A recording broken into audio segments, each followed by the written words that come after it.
confirmed. 44, of course. What is going on, ladies and gentlemen? Welcome to the RGT Podcast, Real Gamer Talk, episode 44. We are live through the power of YouTube. How you guys doing? To everybody that's already here, hit that like button, share the video out, let us reach more, and let's go ahead and get into this awesome show and these great topics. You already know I'm here with a few individuals who always likes to spend time with us all here on Fridays. So we're going to go ahead and introduce the panel and we get into these topics. Go ahead, Carlos. Hey, man. How you people doing? Once again, it's your boy, Type R87, a.k.a. Gamer by Choice, not by trend. And shout out to everyone in the chats. And yeah, man, episode 44, and we are about to embark on a journey of which, I don't know. What do you guys say? It's a dynasty. Nah, I ain't gonna say it. Let's get in it, man. Meds. Oh, wait, you know what? I'm saving for last. Fox Games UK. Hey. No, I'm saving for last. Fox Games UK. Oh, me? Okay. Yeah, what's going on, everybody? It's Friday. Weekend's almost here. I hope everyone's looking forward to it. We're going to talk about a lot today. I am tired. I've been putting out that PlayStation goodness, that Xbox goodness all week. Long ass videos. I must have put out about 2 hours worth of content. That's a lot, man, for 1 week. That's like a movie every week. Damn. Yeah. All right, Meds, go ahead. You have the floor. You can hit your new tagline. Wait, do I have a new tagline? Yeah. Will the world's most powerful PC work? Oh, that's Craig. Will the most? Oh man, Craig Harris, most powerful PC. Will it work? I don't know, man. But episode 44, Real Gamer Talk. Let's get it. All right. Shout out to everybody that's already up in the chat. What's going on? Everybody said what's up. What's up, Craig Simmons? How you doing? Millie Pill says he's driving. Hey, shout out to you for making it. Appreciate you. Blue Skull, welcome. What's up, Jamia Dixon? Eddie, what's up, everybody? How y'all doing? Welcome. Let's warm this panel up. Let's start with a massive topic. The topic that everybody has been talking about. The topic that has been the subject of quite some videos. Bungie has officially left Activision. So, are you guys surprised by this? I'll start off. I am not surprised. Number one. Number two, it was something that was bound to happen regardless. It didn't, it was something that was really pertainable to the performance of the game itself and how all the DLC and all the content was just like really, really impacting the game a lot with the microtransactions. So I'm not surprised. I'm actually looking forward into seeing what Bungie is actually gonna take their direction with the game itself.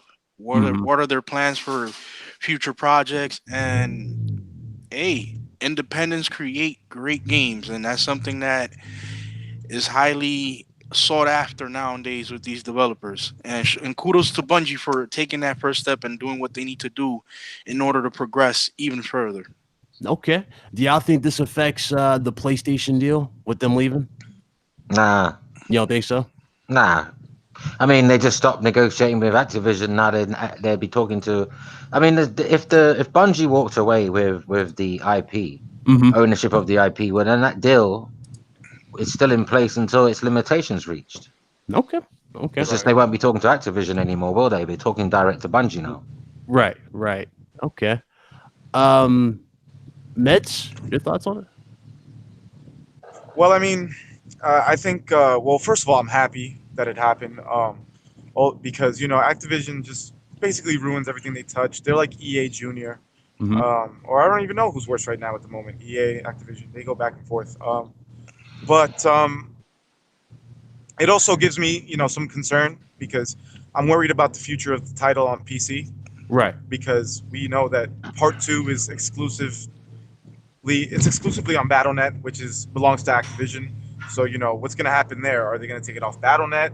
Or is it going to stay there until they're done with D2? Is there even going to be a Destiny 3 on PC? I'm worried. I don't know what's going to happen. Hopefully, It'll go to Epic. That is the case, but Epic But will we'll have it. see. Hopefully, yeah, if they can get a deal with Epic, they can keep most of the revenue. But that's the one thing I'm concerned about. I'm concerned about the future of it on PC. Besides that, I'm happy. Do you know, Okay. Mads, the only thing that I take issue with, right? And I tweeted this. It's these people who are throwing around this stupid comment like Microsoft should buy Bungie, or like Yeah. not just them, Sony should buy Insomniac games, as if these companies just want to be brought up and they don't enjoy their own independence. Right. They're more free. Clearly, Exactly. clearly people who say that have got no business sense nor acumen. Yeah. They should stick to what they know best, and that's pressing the Yeah. A or X button.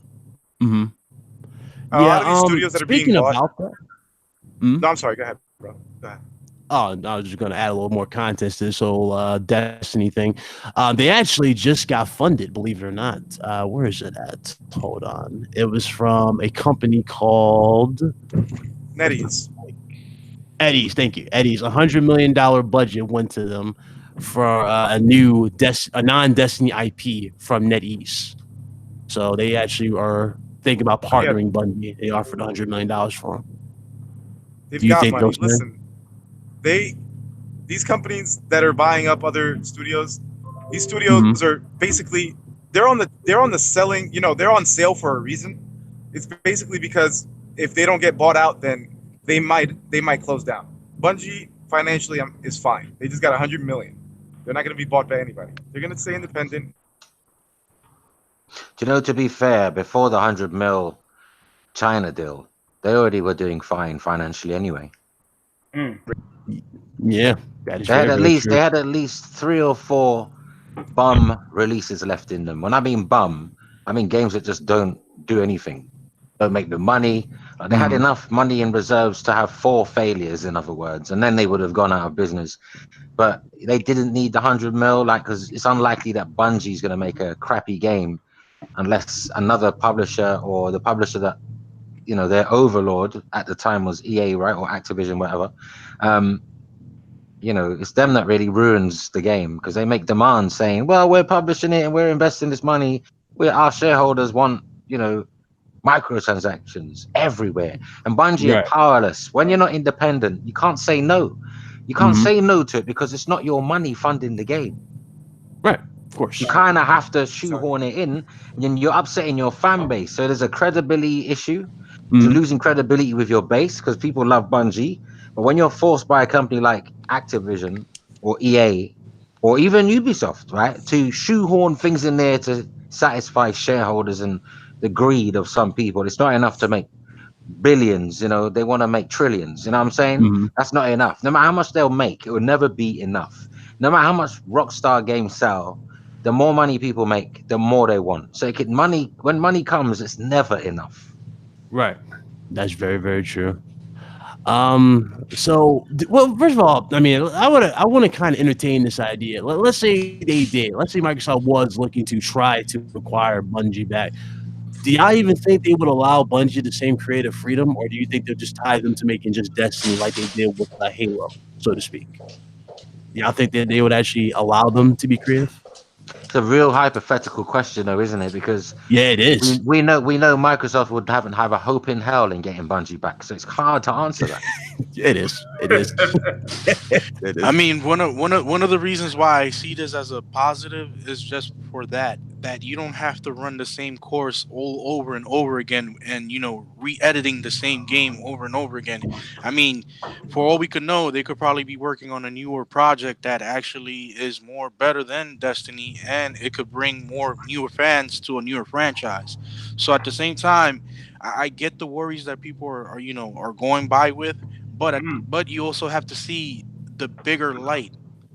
Destiny 3 will happen, and then after Destiny 3, you might even get an RPG from Bungie, or you might get an open world action adventure game from Bungie. So I mean, the possibilities are there. It's just Do you know what? the execution. I'd love for Bungie to change their art style, though. I'm getting bored of seeing the same Halo art style designs. Yeah, like Destiny is just Halo with another name. I'm That's sorry. kind of all they known, though. You think about it. Nah. You got if you're a creative studio, you gotta look. Imagine all Naughty Dog's games look like their original titles made. Yeah, like, true. what did they make originally? No, they made Crash, didn't they? Crash Yeah. Bandicoot. They Right. So if made they Last stayed of to that Us. blueprint, you'd never see The Last of Us. You'd never see Uncharted if they stayed with that blueprint. Cute furry games of, you know, cartoony characters. You wouldn't ever see Naughty Dog evolve into the majestic studio they are now. So Mhm. there is a danger that Bungie just sticks with the same old formula, you know, the same old Halo formula. Because let's face it, I love Halo, but when Destiny was originally announced way back, Mhm. I was kind of disappointed because I felt like just they were making Halo without the name. Yeah, they kind of fall into this trend. If it ain't broke, don't fix it, so to speak. That's how they go about it.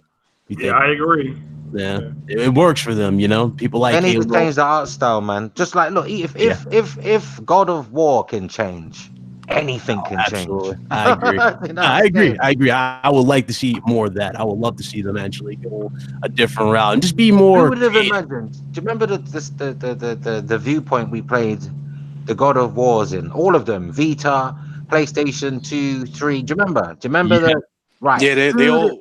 Would you have imagined back then on the PS2 and 3 that you would ever have seen God of War looking the way it does on PS4 with that camera angle and the more visceral? You'd never, you just couldn't conceive the idea. It wouldn't even fathom in your brain. It wouldn't even be a spark or ignition of thought. It just wouldn't happen. I'm surprised they didn't even throw that in God of War, the new one, as like our Easter egg or reference. That little over the camera. That'd be funny as hell if they had that in I'd there. like Bungie to go. I'd love Bungie to do a game set in sci-fi, but with like a alternate medieval universe in space. So they still look like knights and everything, but they're on another planet. Do you get what I'm saying? Yeah. Make it an RPG that you can play with your friends, like just like Destiny. You can go on raids. You can still do all that, Right. right? But give it a more medieval flavor, but in space. Like it sounds like a crazy juxtaposition, like strange dichotomy. But you can make it work because the Or so, Japanese do that. The Japanese are good or at. something like how per se Ron Herbert's I keep forgetting this guy's name. Herbert's Dune. Like that kind of setting. Doom. Yeah, that's got a medieval, like you see what I'm saying now, you're on the right track. Like, the Japanese, like if they can make pirates exist in the galaxy, pirates on the sail the seas. If they could make pirates like Mhm. have ships in the sky or on other planets, then you can do anything with anything. Oh Do you yeah. know? Of course. Absolutely. Frank Herbert, by the way. Yeah, Frank Thank you Herbert. very much, Blue Rizomi. I think something in the chat. Yeah, Yeah. those books were actually great to read. If anybody is into the whole sci-fi future Better esque, than the but films. Right. Okay. and it was pretty much a great story to read, especially with the Atreides family, and you learn more about their actual becomings and downfalls as well. I want a Yep. Matrix game, man. Do you remember the Matrix Yeah, movies? they don't work. They had a few of them on Nah, PS2. there was a Just don't great work. one that came out, right? There was a really good Yeah, one. The only thing is you didn't play as Neo. I think you played as that's the thing. Jada Yeah. Pinkett, right? Yeah, Yeah. But they got enter Into the the Matrix. Matrix. That Yeah. was Enter the yeah, but Matrix. Yeah. they got the moves down though, and the bullet time was down perfectly. It was just you weren't playing as who you wanted to play as. Yep. Yeah, Yeah. and then they released the Path of Neo later on. And bring RoboCop back.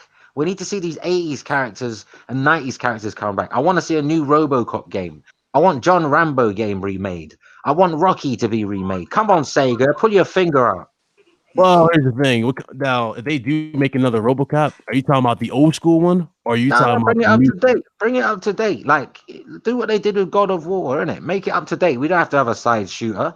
We can have a full 3D world. Doesn't have to be open world. It could be sandbox. Like you patrol the streets, you drive around in the car, you take out bosses. Like RoboCop, man. You know RoboCops. Slow mo shooting, like they're holding a hostage, just like in the original game on the ZX Spectrum 48K, and that was based off the arcade Data East arcade version of RoboCop. I remember it well back in the day. Like there were sections where you'd be walking along the street like in a 2D fighter, shooting at men pointing out of windows and stuff, trying to kill you, right? And walking along. And then you go into into the screen, like a 3D kind of view where you have to line up your target because someone's Right. holding a hostage. Like LA Noire, when they take a hostage in LA Noire, the Right. game, like you have to line up your sight and shoot them before they killed a hostage. Like, bring all that back. I mean, you know, the 80s had some amazing characters and soundtracks, man. You know what makes me think of the 80s all over again? Outrun just released on Nintendo Switch eShop, right? Yeah. And I've listened to the soundtrack yesterday night and today. Just the soundtrack. I've played it obviously on the Switch, but I just listened to all the music because you got a music player built into the menu, and it just brings back memories. And I feel like there is so much stuff back in the 80s that could be resurrected and brought into the modern era for people who weren't born then, you know, and they forgot all about, like, even the Flintstones. I want a Flintstones game. Give me some shit, man. Right. Its possibilities are endless. I mean, yeah, I agree. Possibilities are endless. So I think we're all pretty much at an agreement here that this is an amazing thing that Bungie left Activision. Yeah, man. Can I chime in? Oh, go ahead. I don't know if it will be. And sorry that I'm late. I got put back into the soul world and I had to get out. I'm back. This computer has like a AI on it or something. It set I plugged in stuff and it started setting things up for me. So, but I don't know if it's a good idea or not. I certainly hope it works out for them. I did see what Fox was talking about, how as soon as that got out, everybody said the studio should be bought. And I'm like, geez, they haven't been independent for 24 hours. And people are already, pulling on them. So, that's just, I hope it works out for them. There are some advantages of being independent. And if they secure funding and they don't need anything else, that's the best power to walk in there with, like Insomniac Games. That's an indie studio. Absolutely. Okay. All right. Let's see. We got so much to talk about. This is actually not on our topics, but this actually fell on my lap here. Shout out to Jay Fonzarelli. This is a rumor. Mortal Kombat 11 will feature Ronda Rousey. No, get Why? out of Because she can't fight. She's used to getting beaten up, though, isn't it? That's why she should be in the game. You can do finishing moves on her. Oh, okay. I mean, they can't fight. I mean, I don't. What is the obsession with her? I don't know. She would be included as a playable fighter. Now asking me this, what the hell would be her damn fatality? An armbar? No, getting her head knocked off. I mean, she just got kicked in her face. Amanda Nunes. Yeah, that girl's crazy.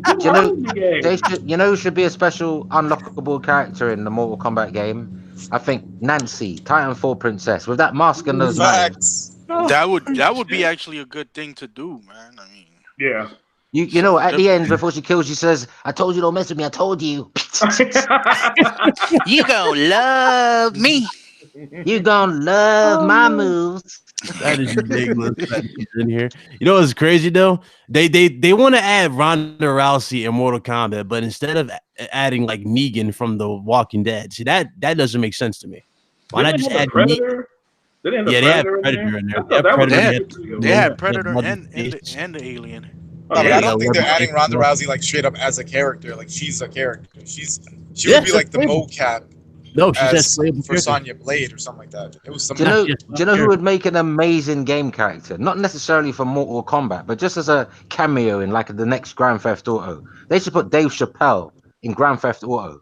That would be hilarious. They had Cat Williams in there and Grand Theft Auto. Put him in there doing a stand-up show. I He goes remember to that, the theater and he gets a mission with you, and even a mission involving Kevin Hart as well. That would be cool. That would be cool. Oh, Jesus. Lord. Why not just put Negan in Mortal Kombat? Save us the trouble. Yeah. That's all I got. Pretty much. Or even better, do like an old school Shen Tsung. Like bring an old school Shen. A Spawn ever in Mortal Kombat? Obvious choice. Yeah. I would love to see Spawn in there. Yeah, Spawn, or you remember the character from Splatterhouse? Yeah. That would be a good shit. He would. Even Jason, Freddy, and Freddy would be good. Actually, Freddy's already been in it. Jason's in the game. Freddy was in the previous one, not in this one. Yeah, I've got the XL version. Do you know what? I've got Mortal Kombat XL, right? Uh-huh. And do you know I've like played it for less than like a minute or two and never went back to it. Not because I don't like it. Yeah. came out. I got it in a sale. I didn't buy it day one, and I picked it up in a sale, really stupidly cheap. And I'll be honest with you, this is gonna sound crazy, and I might need my brains tested for this. I don't respect anything I can get cheap. Oh man, you gotta play the game though. You know, GT Sport, I got that cheap as well. Like I paid like $16.99 for it because I waited. And I don't hardly play it, but I play the games that I paid full price for though. There's something in me that don't respect discounts. It's not you, man. Everybody You know feels that way. Everybody feels that way. That's why It's every like the PC gamer has 700 PC games they never play because they got them all for $3. It's like the PlayStation Plus. Like I can't respect PlayStation Plus games. I just find it hard to respect them because I know I'm not paying for them. It's like Game Pass. I know I'm not, and I know it's a problem with me because it sounds really foolish on paper. But it's like I don't respect Forza Horizon 4 more than I respect Forza Horizon 2 and 3 because I paid for those games. But I didn't pay for 4. I'm renting 4 on Game Pass. So I don't respect it like I respect my physical copies. Do you get what I'm saying? Okay. I think you know what it is? I think it's more about physical, you know? Because I notice all the games I don't respect happen to be digital. It might be a digital thing. Because I respect every physical game I purchase because I paid good cash for that and I can see it. I can feel it. It's mine. But with all this, you're just paying for lines and sequences of code. It's like it doesn't worth nothing to me. Even though they're taking my money, in my brain it says it's not worth nothing because there's no packaging. Do you get what I'm saying? I think you should just go back, play the game, play the main story. I will play it. It's just it's there because I think I picked it up at a time where it was on sale, and I obviously didn't care about it enough in the first place because I bought it late because obviously it's on sale, and it must have launched at a time where, I mean, we're talking about the PS4. Come on. Games keep releasing on that thing every other day, every week. So if you don't start a game and finish it quickly, it's going to become backlog material because so many games come out on that platform. If it was the Wii U and on some months the Xbox One, sorry to say, then I'd probably be finishing everything because there's nothing left. But on the PS4, there's game on top of game, top of game. It's like it's like you haven't got the discipline to wait to play the new one. It's like you want to play it now. Do you know what I'm saying? Right. You're like a kid on Christmas. You're like a kid on Christmas Eve. You don't want to wait till the morning. You want to open that motherfucker right now. Yep. Okay. Here is a good little topic right here. Obviously, shout out to Manny because I was literally getting ready to bring that up. The Resident Evil 2 demo, one shot, is officially out. Anybody played yet? Nah, I haven't been able. I'm playing it after the podcast. So let me know if you guys want me to stream it after the show. I'll most definitely stream it for you guys. What game is that? What game is it? The demo for Resident Evil 2. Oh, I haven't even downloaded that yet, man. I've been out all day, man. I took my mum to dinner in it, so I've rushed back from the restaurant to do this podcast. Literally 10 minutes I got in before you went live. Like literally said, kiss my mum goodbye. Do you know what I'm saying? Okay, Flash. I said, big meal, boy. I'm full. My stomach full enough. Full. I got a bucket. I got a bucket next to me just in case.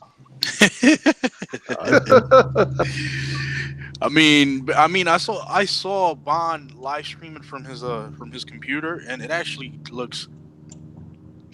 It brought tears to my eyes, man. That game, just the ambiance of just playing that game at that fidelity. Yeah, and them keeping those small, intricate details from the original game. Listen, man, I'm gonna binge on Resident Evil 2 when it comes out on the 25th. I might wait. I might just wait like you, bro. I don't want to spoil anything. I want it fresh.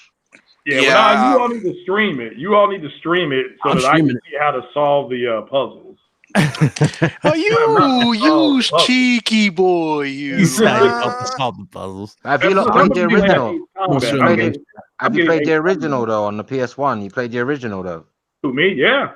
Yeah, I finished the original like 5 times. It's not the same thing. They changed this. This one's got things in different places, different monsters, different rooms. They've changed it. It's not the same, bro. Yeah. There was a certain part in the demo. I did see a few people play it. There was a part in the demo where the liquor is supposed to show up. I didn't see the liquor show up. So maybe they did it strictly for this demo, though, to save. No, it has been changed on purpose because they want to give people the feeling of the old game, but they want the do people something who new. have finished it to feel like they're getting a fresh experience. So Yeah. even though it's only based on the police station and the story, everything's been moved around. Like think of a random generated game. Okay. Okay. Mhm. Well, I got imagine you got Resident Evil 2 and it's randomly regenerated one time into Resident Evil Remake. That's what it is. you. I think So they it's will go it's for changed 4? that much. Okay. Do you think they will probably do 4? Because they are going to do Resident Evil 3. Listen. If it sells, Capcom will do anything. Yeah. At this point in time, I think it'll be best if they capitalize on the nostalgic base, feeling that people are getting from it, Yeah. and just go for it, just revamp the series, and then come up with a Resident Evil 8. I like the concept of 7. It Right. just wasn't really compelling to me in terms of storyline and how we didn't get to see anything that was connected to Resident Evil 6 based on what we know from the previous Resident Evils. So we might get something a little bit different this time around Mhm. if things Let's go just better. stick to third 7 person. had I've that got weird 7. camera wrinkle, right? I've got 7, right? But it doesn't feel like Resident Evil, I'm afraid. I like the Yeah. third person. I don't like the first Like the person slow, view. methodical gameplay. It's like Grand Theft Auto. I don't play Grand Theft Auto in first person view. I don't play Red Redemption 2 in the first person view. I just wouldn't it just doesn't even appeal to me. Now, Mhm. what I would say, and and a little bit of a defense for 7 is that the VR support for the game makes it more immersive. Mm. From my understanding, from what people have told me when they have played it, Mm.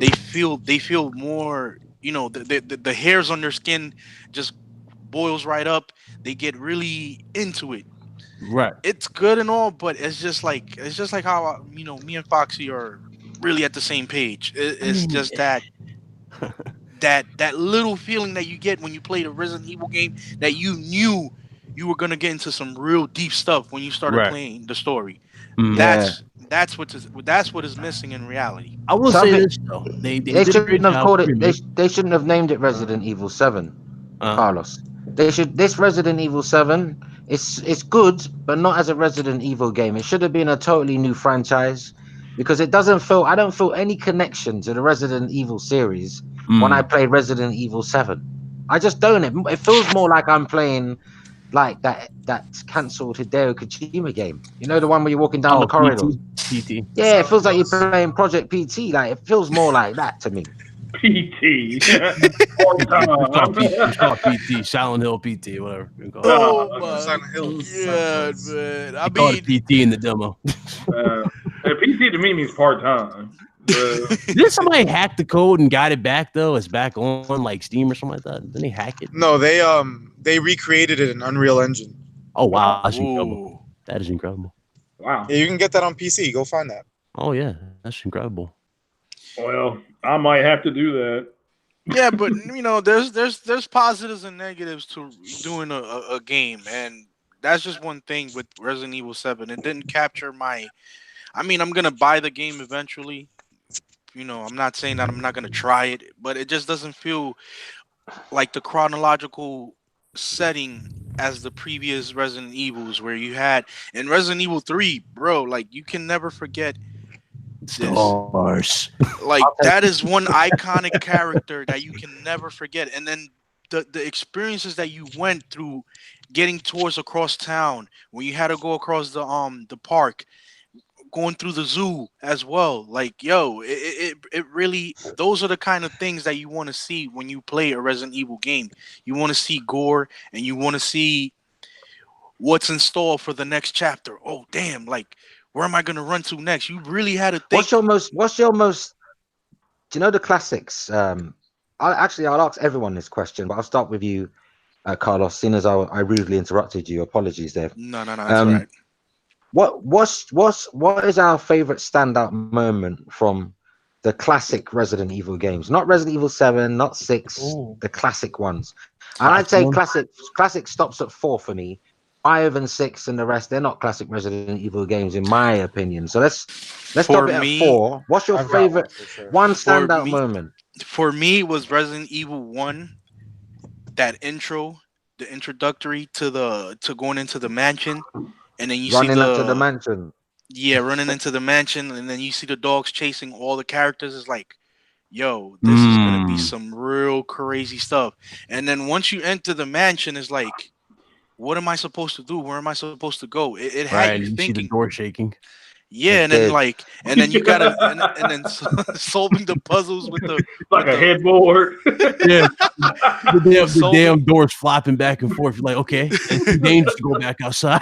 And then try to solve the riddle with the clock right in the corridor. I know and you can hear it ticking with an echo. Do you know my favorite Yeah, man. part of Resident Evil? My favorite standout moment I'll never forget because it made me jump the most out of all the games.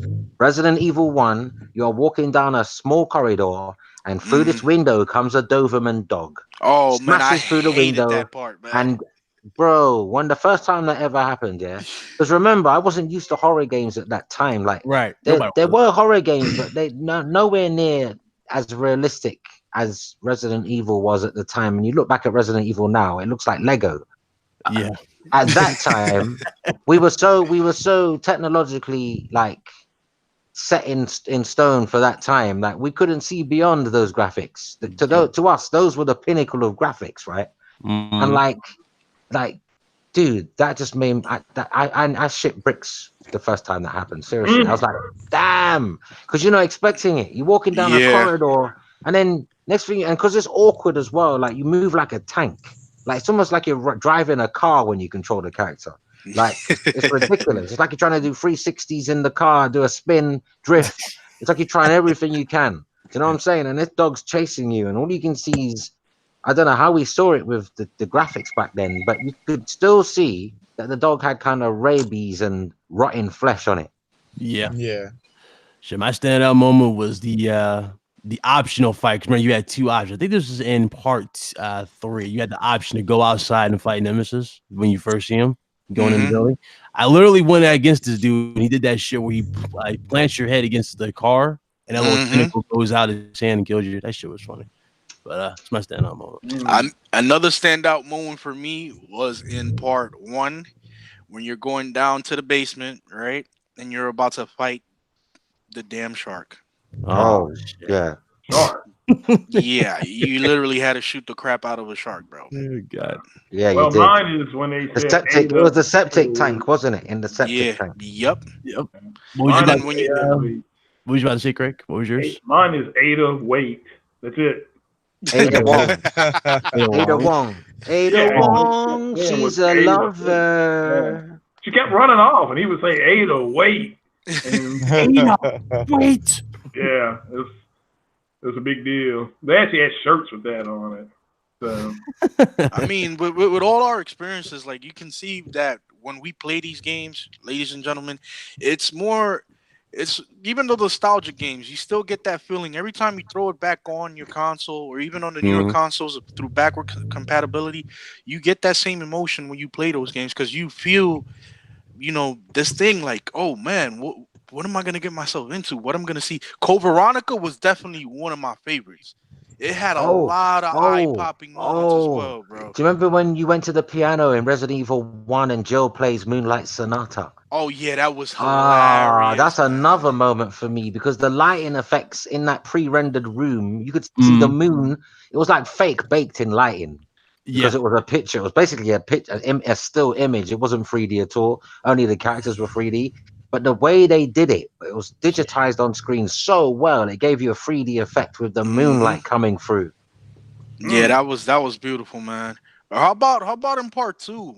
Right before you leave the police station. I can't. Oh yeah, I do vaguely remember. Barricade this. I know you're talking go back into the time machine. You're talking about what a barricade is. I know exactly what you're talking about. Yeah. See, y'all getting me too. I'm firing that demo up as soon as this podcast is over. Bro, I already put it on my. Put it on my download list. Once I get home, I'm popping that PS4 on. Should already be done on the PS4, so yeah, I'm watching that. When does the game come out? The 25th, but the demo is out today. Yeah, you gotta get the play today. Yeah, but Ace Can Combat. anyone get the demo? Or can Everybody anyone can get play it. the It's demo? available. to the It's public. available now. It's completely open. You don't have Now- to. You don't have to pre-order or No. anything. Yo, can I You get on it my right now. moment though, guys? Go right ahead, bro. I'm sorry. Um, so I first played the first game when I was a kid. I was over at some neighbor's crib, and my friend, she had a teenage brother who was super into PlayStation. I didn't have a PlayStation at the time, and he knew what he was doing. He's like, "Yo, bro, you want to see this game I just got? Okay, yeah, sure." This dude pops in Resident Evil 1 director's cut. I still have. and, I still got the original. I still got the original one, by the way, Meds. Bro, he starts that shit up, bro, and I must have been like 9 or 8. And when you first start the game up, and you go into, it looks like a dining room, Mhm. and you open up that first door, and this zombie snacking on somebody, Yep. and this Yeah. guy realizes you walked in, and then turns around and looks at you, and his face is all bloody and shit. Bro, Yeah. I told that dude to turn it off, and I didn't go back to that guy's house forever. And I had nightmares about that moment for like 3 months. Wow. And that's one of those moments that really captivated. I didn't beat that game until I was an adult because of this. Wow. I'll tell you this though. There's one thing that I did see about this demo that's a little well, maybe just for the demo though, and they'll add it with the actual game. But you know how when you start a Resident Evil game, you have the announcer say Resident Evil? Yeah. You didn't see that in the demo. Resident You didn't do Evil. that? Nah, I didn't go Resident Evil 2. Oh, that's trash. Yeah, Oh, it doesn't. it may do that in the original, but I'll be playing Ace Combat. But you all can solve those puzzles and make sure you stream it. And everybody Actually, wins. I would take You the only, Metal you Gear. only get a half hour with the game. After a half hour, Yeah. it tells you thanks for playing, and you don't get a chance to do it again. It's a 30-minute demo. Actually, I would like a Metal Gear Solid 1 remake as well. Actually, I heard it locks you out after. Nah, you can I think you can replay Oh, it again. okay. Yeah, you can replay it again. It's a We'll demo. see. Maybe I'm would you not love to play Metal Gear Solid again in the latest graphics? Yes, I would love to see that be In the remade Devil as May well. Cry engine. You know the Devil May Cry engine. You know the character Yeah. models. I tell you Yeah, what I that would- like. I want a Dino Crisis full remake like they did Resident Evil 2. Time Make it Crisis. happen, Capcom. Hey, hold on, Time Ryan. Crisis, You know we yeah. got that as a topic later. Come on, man. Fact. All right, let's move on. Y'all crazy. Let's get into this interesting story right here. Now, this right here is about Gearbox. All right, so a Oh, former man. Gearbox lawyer accuses CEO Randy Pitchford of taking secret $12 million bonus in lawsuits. Wow. Wow, Now, that but is. it gets a little bit more serious than that. So hold on, let me Yeah, it just gets find- deeper than this. That's It's a a lot lot of chicken. deeper. A lot of chicken wings. Hold on. Like, it's so deep. Like, we're talking like Randy Pitchford might be canceled deep. Oh my God. Okay. What, you might go Tell to him, jail. Ryan. Tell him, Ryan. Tell him, Ryan. Oh, I'm about to get into it now. All right, so the lawsuit alleges that Pitchford struck a deal in 2016 to receive a personal secretive executive bonus of $12 million to be paid directly to Pitchford entity called Pitchford Entertainment Media Magic. That bonus calendar, and his lawyer argued, is an advance upon royalties that would otherwise go to Gearbox staff. This is particularly tragic exploitation. The lawsuit states because these millions are being siphoned to Randy Pitchford's personal accounts instead of funding the development of Borderlands. Now, Wow. yeah. Now, Calendar's most lurid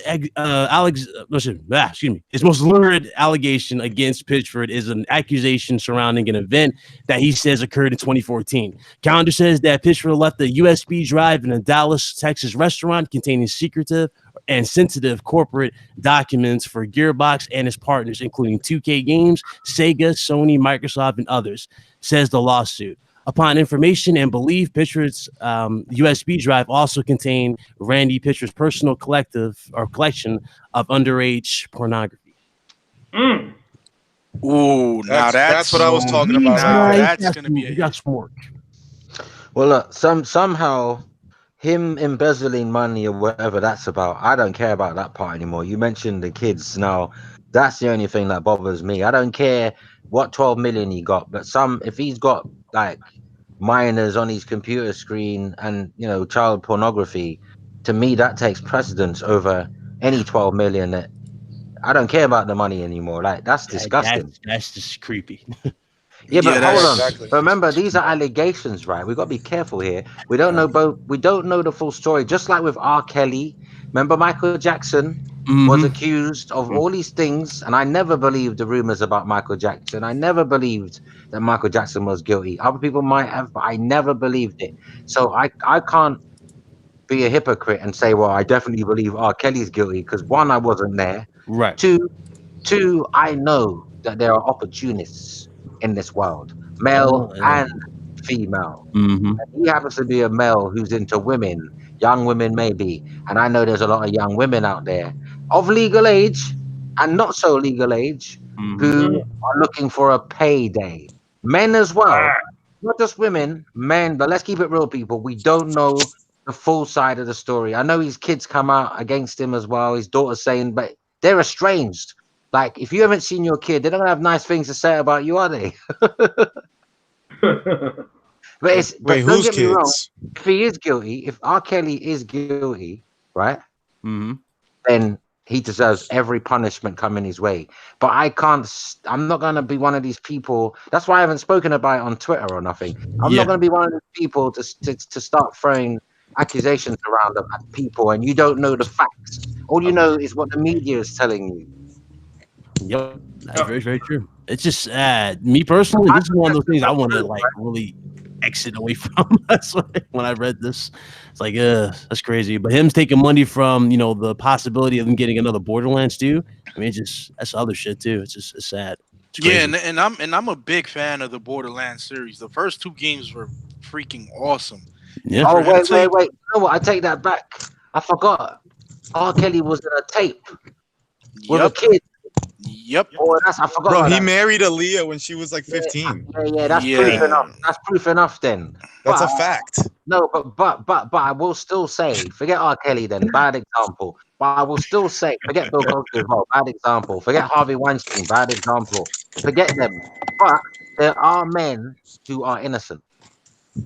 Yeah, they are. Oh yeah, there are. absolutely. There are That's absolutely why we some can't there. rush to cancel Randy Pitchford, because it's also very convenient that this guy's accusing him of this because Gearbox recently sued him.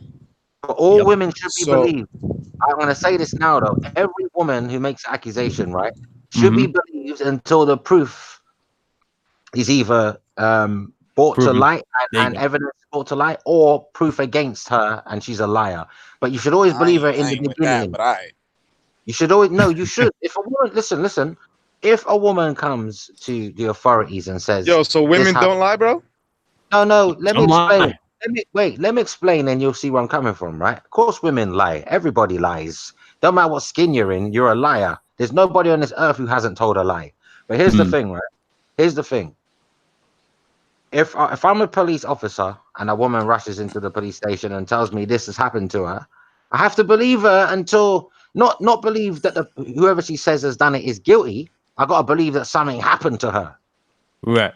I'm not pointing fingers of guilt, but I gotta treat her like not A a victim, victim. So, not a so you're victim. saying you got to believe the Treat her like- situation, basically. I gotta treat her like a survivor, someone who's making a complaint. I have to take that complaint seriously. So in that sense, I believe what she's telling me at that time until evidence proves she's a liar. Because, Hmm. but that doesn't mean I'm saying that the person she's accusing I think is guilty without evidence. No, I'm just saying you should take everybody seriously when they make a Right. Well, complaint. Because the even truth will come out. The truth will come out that they're lying in the end. yeah, the thing is that, and I'll just say this real quick. The thing is that the accused is presumed innocent. You have to have overwhelming facts to prosecute somebody. The police can believe what they want. They tend to believe the first person that walks into the police station until the investigation unfolds. They may never know what happened. And then at that point, the person's presumed innocent. But R. Kelly, that's tricky stuff. But this is my whole argument. Craig, this is the whole argument which I was trying to use wrongly. R. Kelly is my example, terrible example. So scratch that.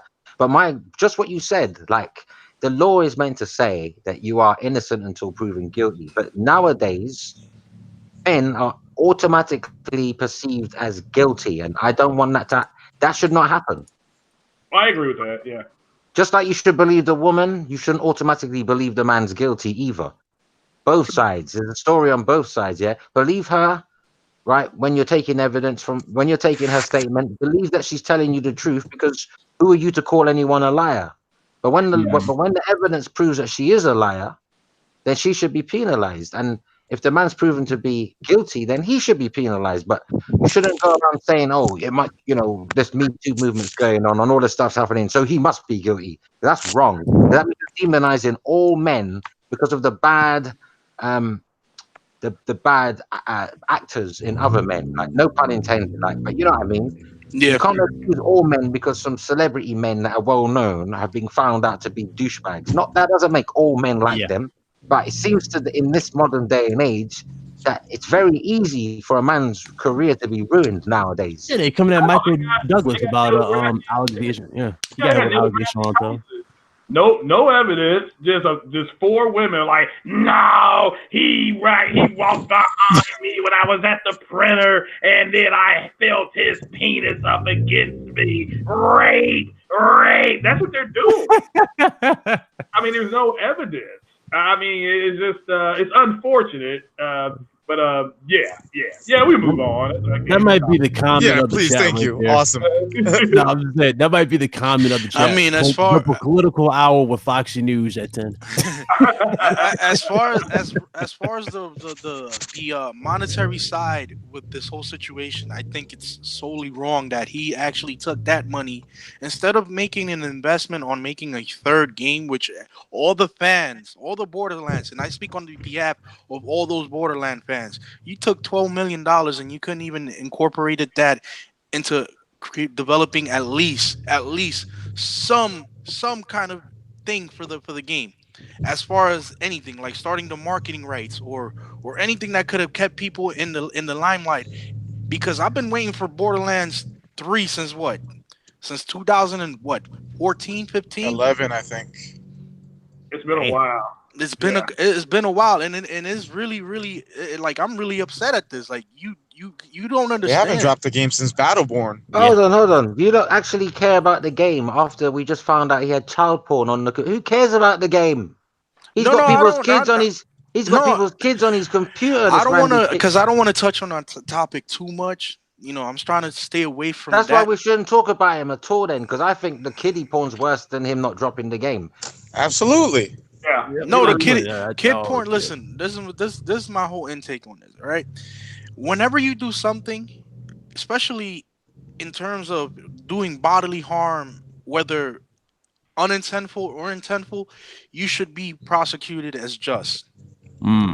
That's just the way I see it. If the allegations of that being inside the thumb drive is pretty concrete, then guess what? Hey, you're gonna become Bubba's next playmate inside the pen, because you should know by now that if you look at the situation with the guy from Subway, he had a crap load of stuff inside his computer, and his life is ruined, completely ruined. Yeah. In the chat, they all want to talk about the game, so I don't want to be the one to ruin the party. So talk about the game if you want.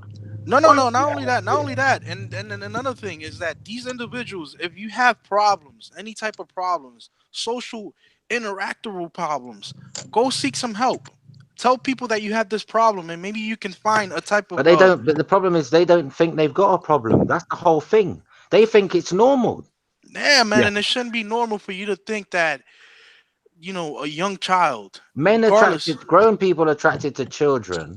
Oh, good. They think it's a normal to them. It's like me being attracted to an appropriate age woman. Nah, bro. I think that's very wrong, and then those people need to get their heads checked. Plain and simple. I like how Nancy joined in the middle of this. It is. You're right. It's a mental illness, meds. It's definitely a mental illness. She joins in the middle of this.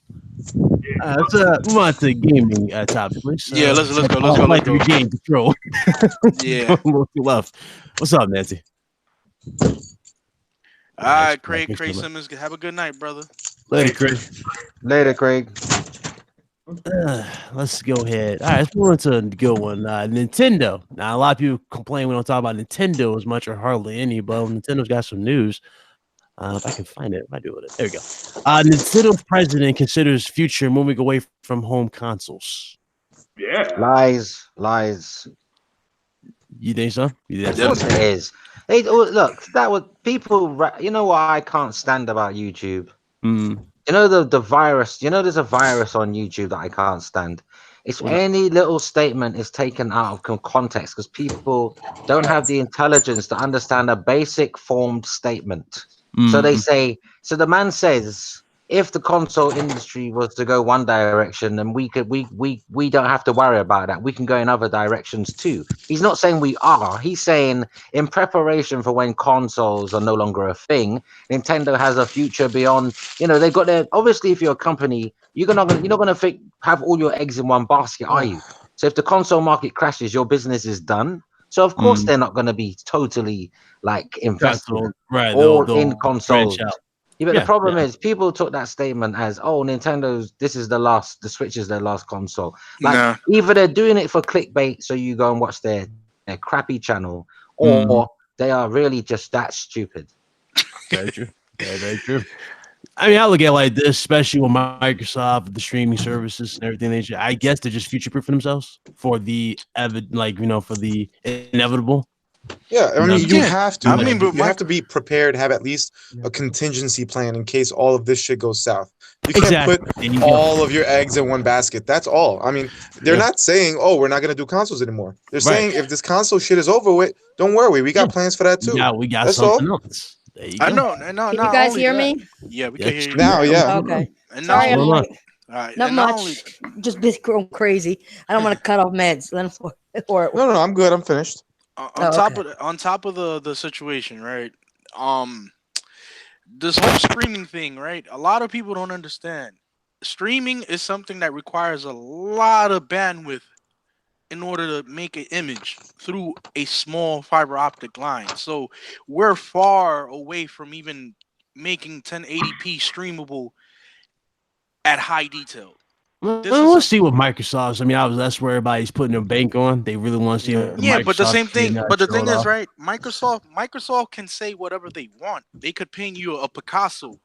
Yeah. That they're actually going to paint you a Picasso painting. That is something different. Yeah, I mean, it's all like everybody should go into this whole streaming thing, whether it be the Scarlet or the potential PS5 having one or whatever. You need to go into these speculations and just, with very low expectations. I'm telling you right now, just really go at it for what it is.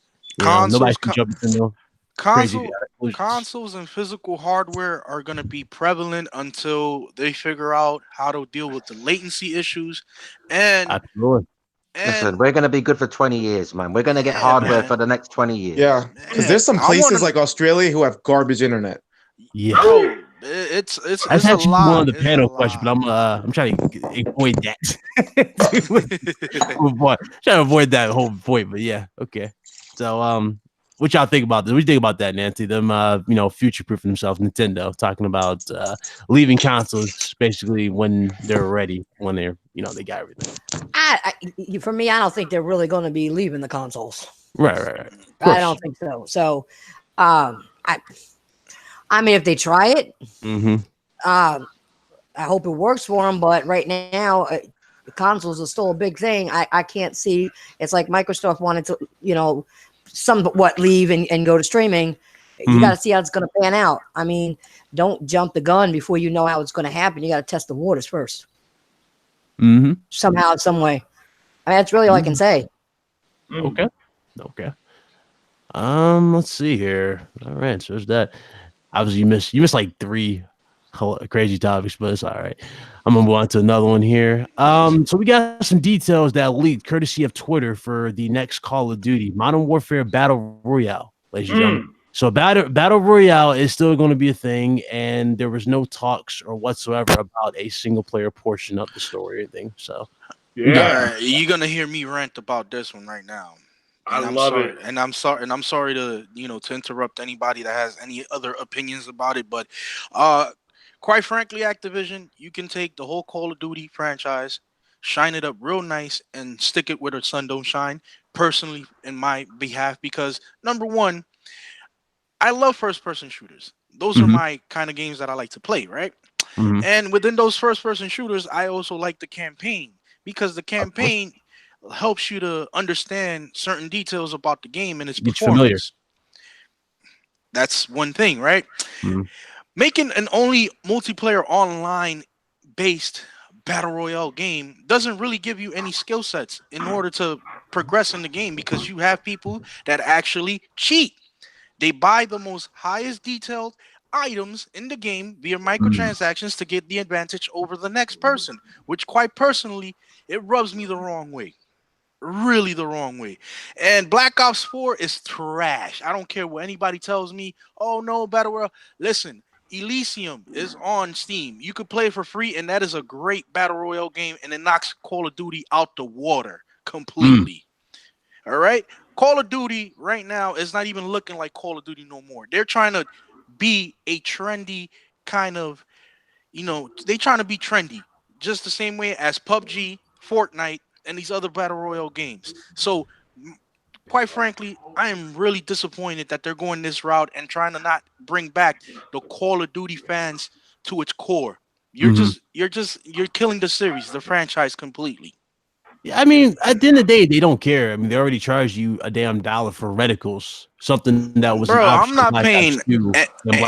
And quite frankly, Ryan, I haven't even bought into it at all. Like I really that's the example. Don't buy into none of that. But I mean, the problem is people will buy into it.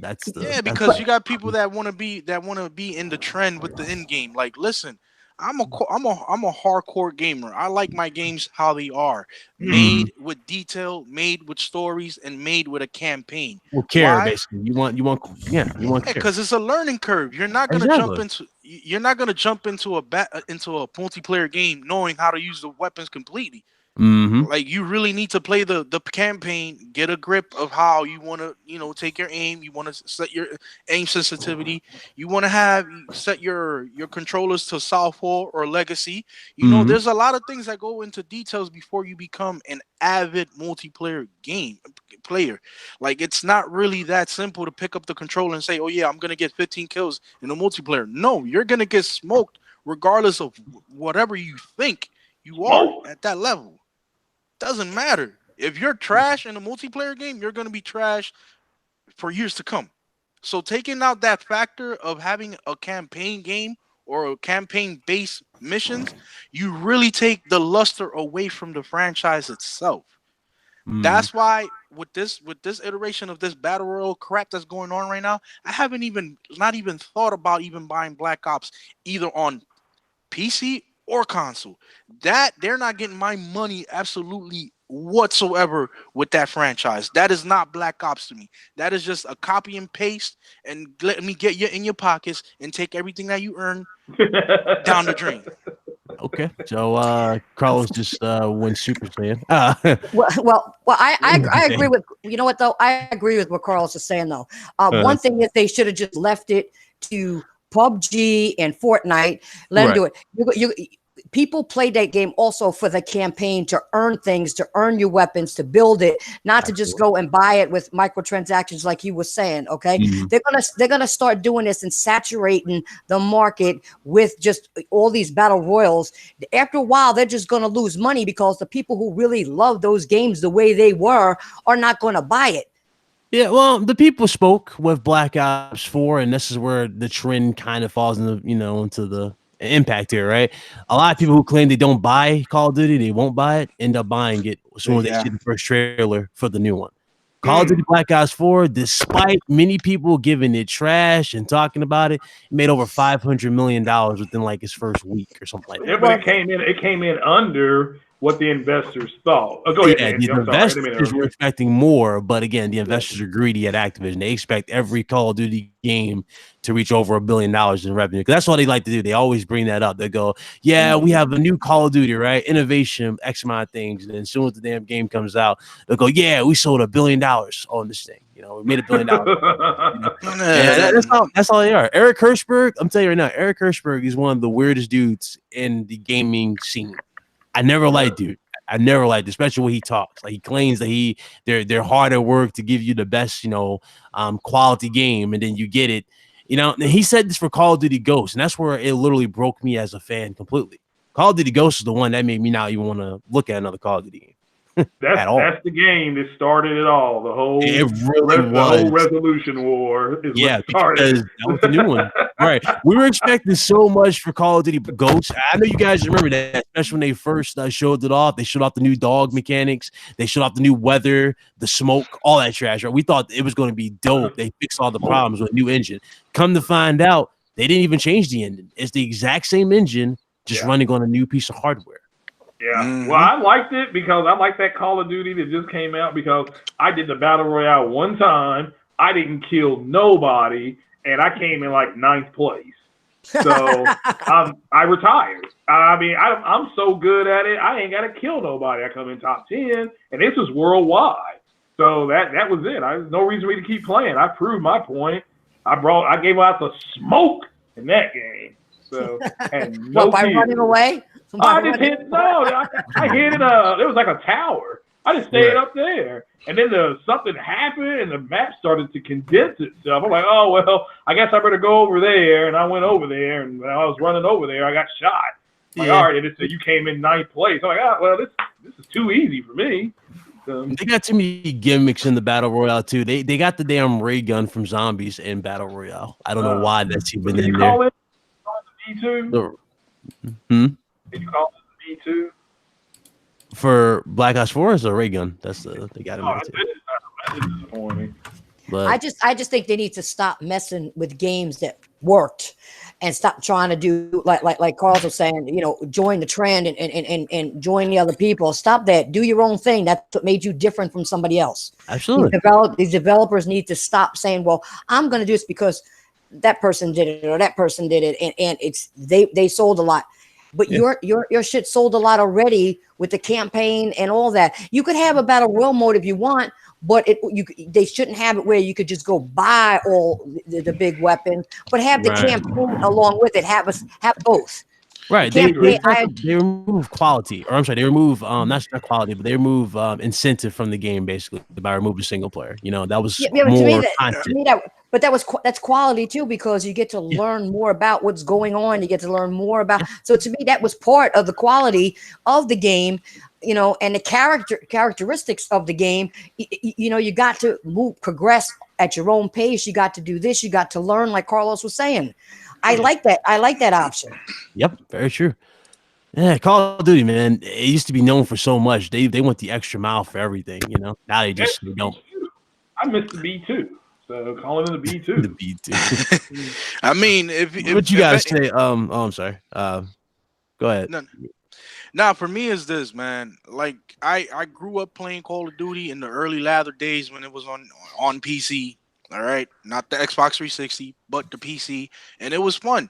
Those days were fun. You actually had, you know, progression throughout the multiplayer. But yet you still had the same thing in the campaign. You felt that you progressed and you got better with all the missions. And then I remember when they first introduced Prestiges with Modern Warfare 2, and we thought that was so cool because we just had fun naturally. Huh? What is Prestige?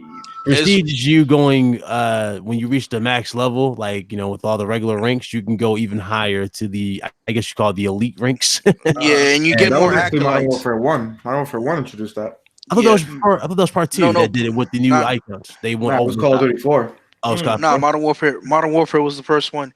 I mean, they made fun of that on South Park. You all know that, right? Oh yeah, they made fun. Oh yeah. But I hated the Prestige system. Yeah, I hated the Prestige. Yeah, I thought it was fine because it was natural. It didn't feel like a chore. It was just something you could do. See, and most of the chore because it's like, dude, I'm level 50 now, and you want me to go back to level 1 and lose everything like this. What's the point of this grind? What was stupid about it is when they started taking away certain achievements that you got when you did it, like certain like gold guns, you had to re-get those. That's what I'm saying, bro.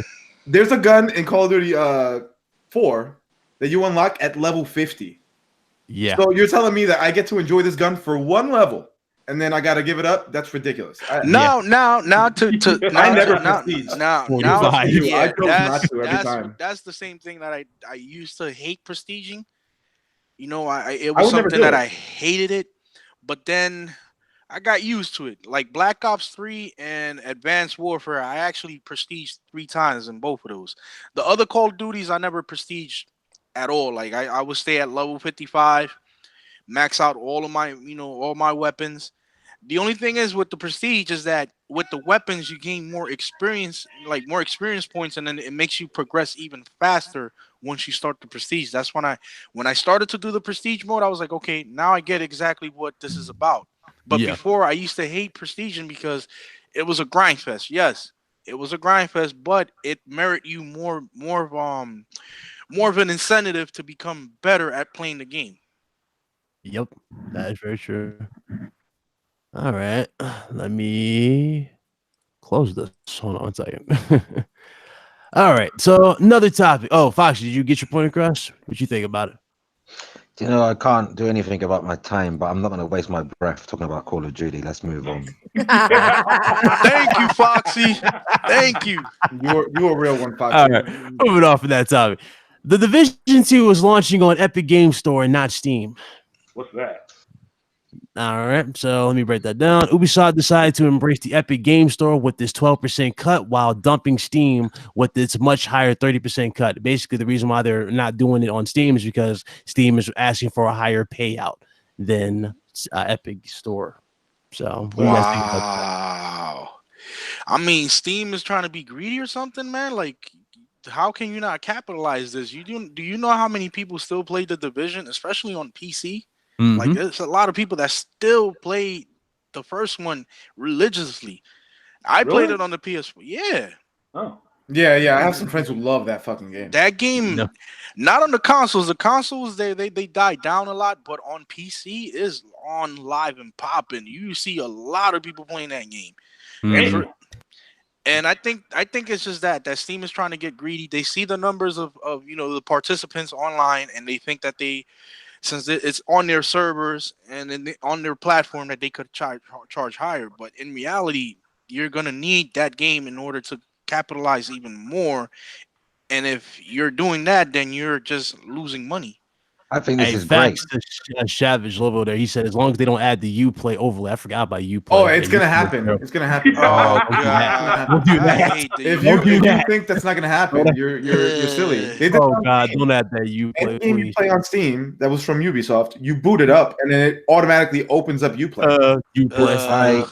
I think this is great because Steam has had the monopoly for too long, and at the end of the day, I can see a lot more of these big games, these key games, going to Epic Store, and I think it's good. Because at the end of the day, right?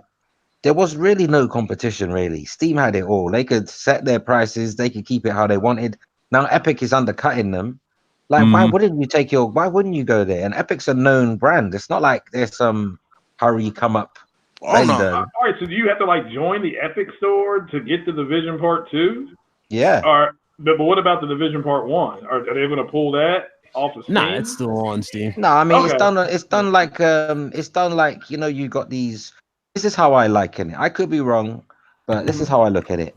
I see like Steam as like Netflix, and at the moment, because they're just growing, Epic and their storefront is kind of like Amazon Video, and they're dealing in like trying to attract the biggest titles on a per title basis. So the original Destiny is going to stay wherever it is. It's probably on every store because at the time it probably wasn't entered into any kind of competition like that.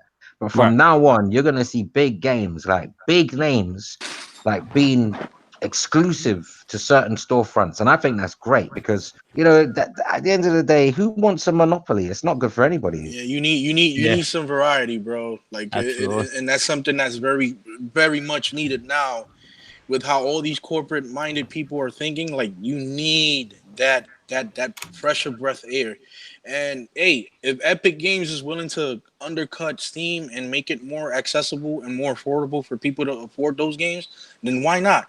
Go for it. Create competition, because then this will make Steam, change their policies and change their way of thinking as well. At the same time. Here's the thing.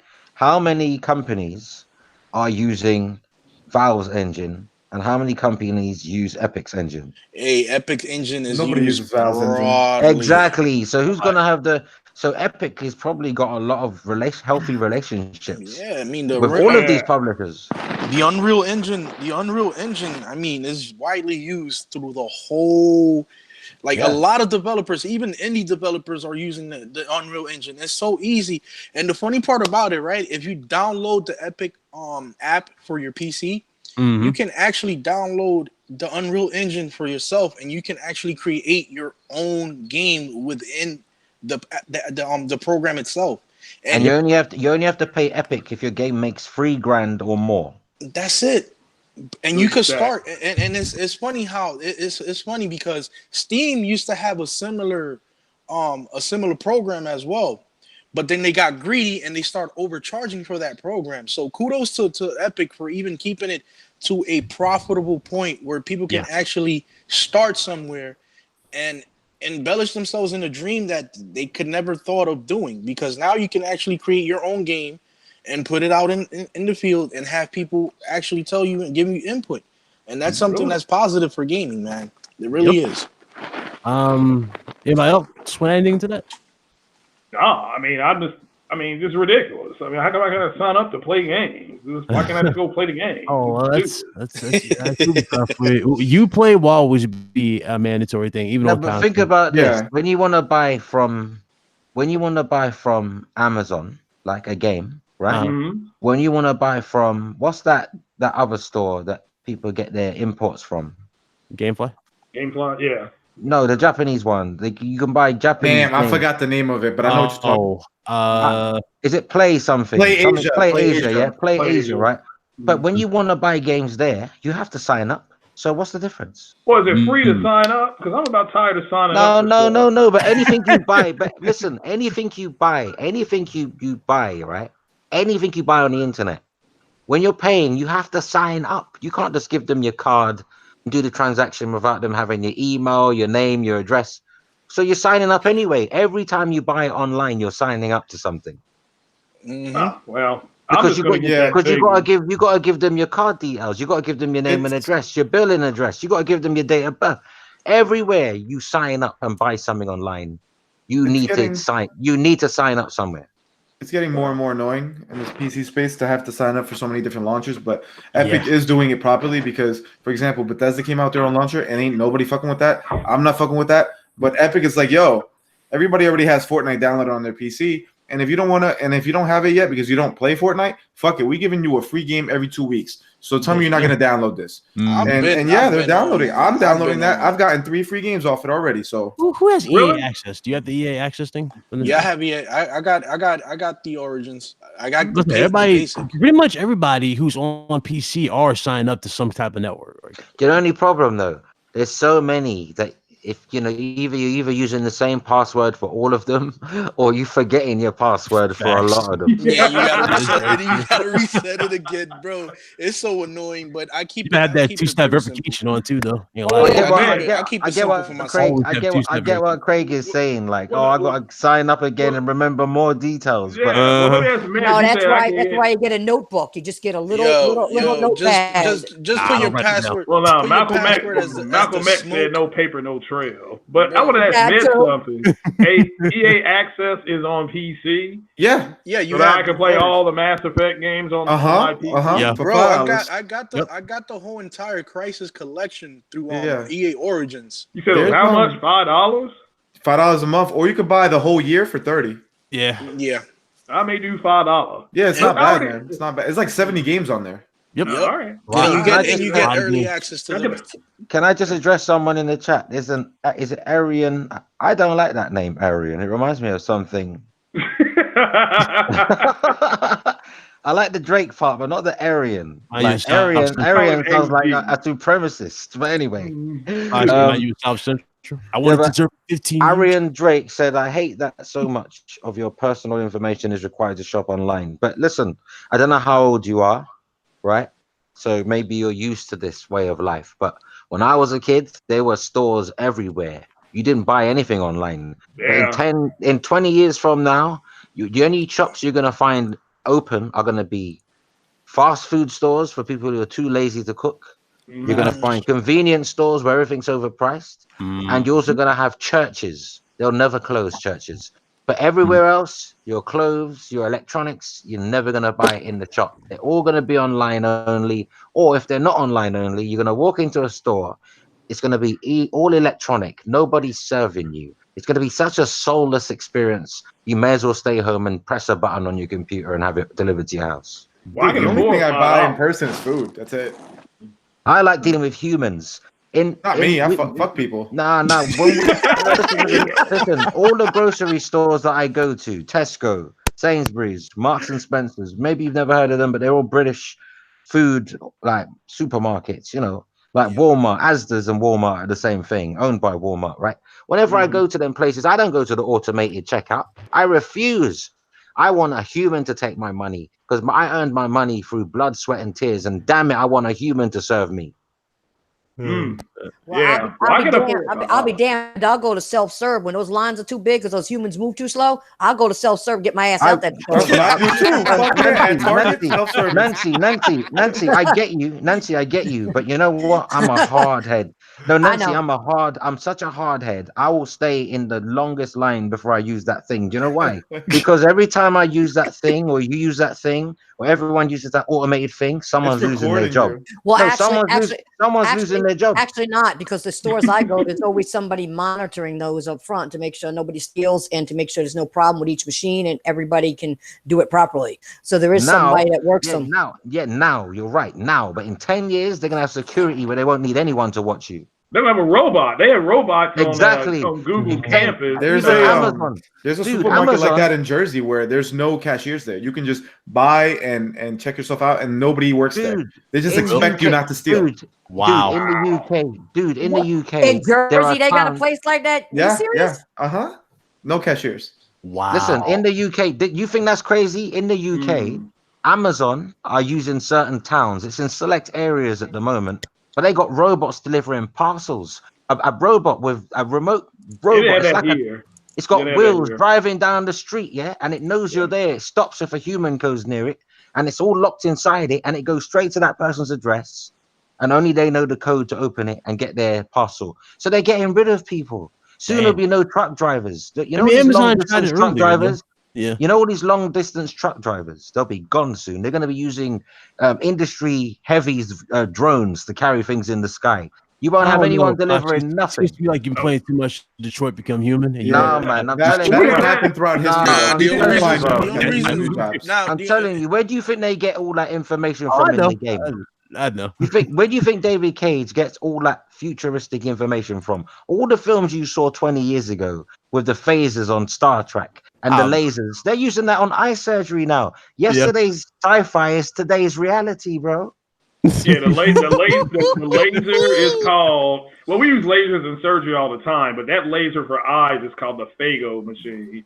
Do you know the government can? Do you know the government can kill you all now by two ways? They can kill you by your genealogy, DNA, so they can kill all people of color if they want to. They've got the virus to put in the air and kill everybody, airborne virus, right, of color if they want to.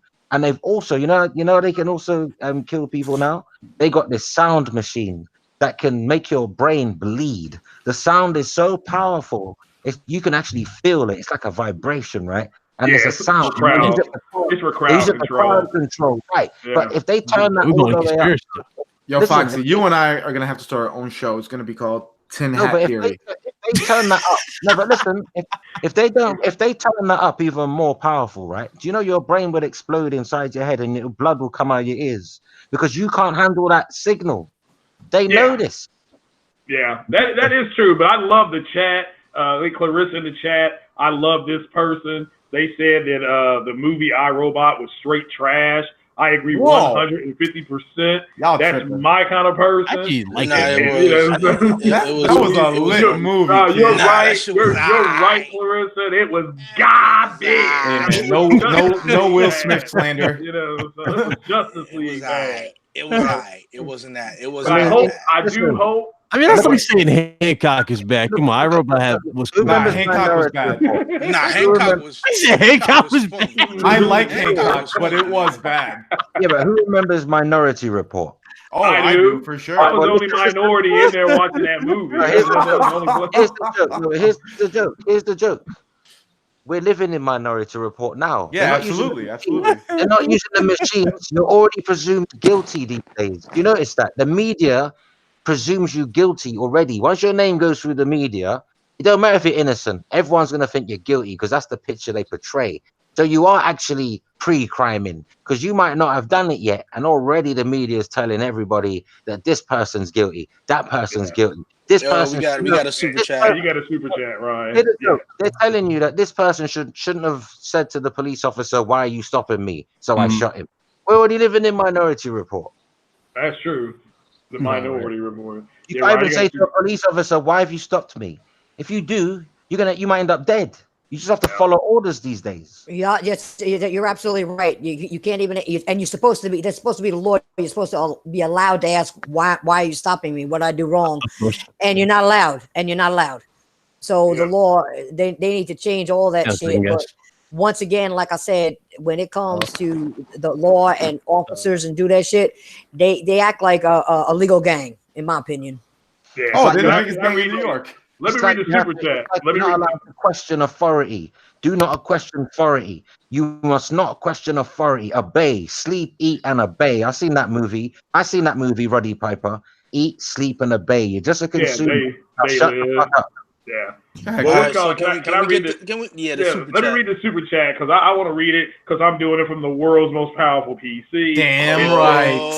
It says PS5 will be 7 times more powerful. This is from Harry Heck. It says SEK 109. I don't know what that means. I don't know if it's $109. That's $12. Oh, okay. Well, hey, well, thank you, Harry Heck. Yeah, shout out to Harry Heck for the $12 holla. And then this PS5 will be 7 times more powerful with 7 times more of the AAA first-party exclusives.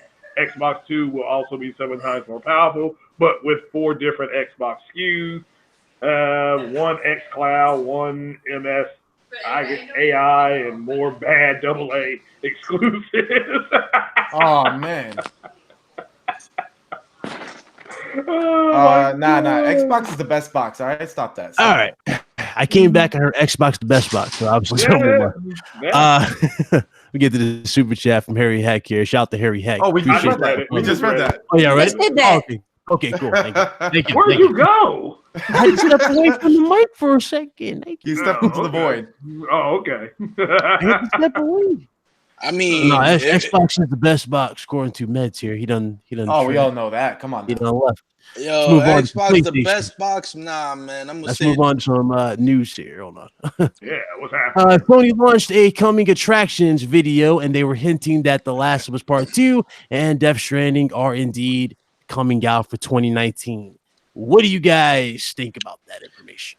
I don't think The Last of Us is coming this year. More than likely, the Kojima game is coming. That feels like it's this is stuff that was said at Comic-Con. They brought that game up, so there's a very good chance that'll be there. This Last of Us, I'm thinking early 2020. So for that one, but that's my opinion. It could be the opposite. It don't matter. It's going to sell a gazillion copies. Everybody wants to play that game. So. Okay. Let's see here. Anything else? Let's talk about Sony CES 2019, shall we? Yes. All right. I actually should have started the show with this. I don't know why I didn't. I forgot about this. But Sony CES 2019, they announced that they sold over 91 million consoles and over 876 million PS4 games. Oh, God. And a caveat that as soon as they announced that, the Xbox community exploded. Yeah, I saw that. There was a lot of gravestones I saw posted on Twitter. It was pretty interesting. So I guess I'll start ladies first. Nancy, what you think? Well, one thing I thought, first of all, if anybody saw my Twitter, you've seen some people acting stupid about that shit. I mean, there was actually one person who said this woman had bought some PS4 consoles, right? For her family. God, I know exactly what you're talking about. Yeah. Oh my God! Yeah, you know exactly what she's talking about. Or because PS4 sold 91.6 million, people are taking it to religion and ethnicity. Yeah, he's saying that scalpers bought the consoles. That's what he's saying. He racially profiled her. Talk, yeah, come on. Let's Come on, man. You're right. You're right. but see, they did that, but they also said like, well, they're buying them all up, and it's only one person. No, it was a holiday gift. Okay. Can't the woman just go out and buy gifts for her family, her nieces and nephews, her children, whomever? Can't she just go buy them and send them out without anybody doing stupid shit? I bet if there were Xboxes, you would never have read that tweet. Exactly.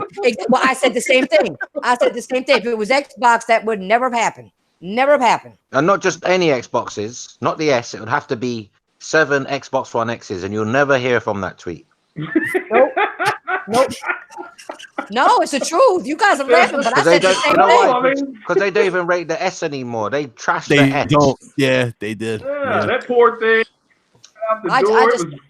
I just think it's retarded. It is. We knew Sony was going to do it. We know Sony is going to hit that 100 very soon. Okay, probably before June. Okay, with other games that are coming out and everything else. And all these people are just salty, and they can be salty, but they gotta stop being racist and doing all that other dumb shit. If you have no interest in that console, why are you worried about their sales? You don't own one, you don't play one. Why are you worried about their sales? Well, I have a theory on that. But yeah, it's like a lot of people just dedicate themselves. Look, even Mad shaking his head like, yeah, I don't get it. No, but listen though, we gotta stop using these. I'm not gonna use the R word, but let's stop using these challenged people as examples of the Xbox community. Absolutely, right? I'm in the Xbox community. I'm not out here racially profiling people for buying PlayStations.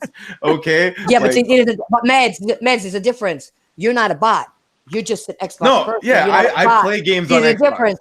All right, there's a difference. There's a difference between playing games on Xbox and being on Xbox and being a bot. Absolutely. That's what I'm saying. Not everybody who plays on Xbox is an Xbox. No, I'm cool with a lot of Xbox I'm talking about the bots. Yeah, I'm talking about the bots. But yeah, talking about the person in question is ridiculous.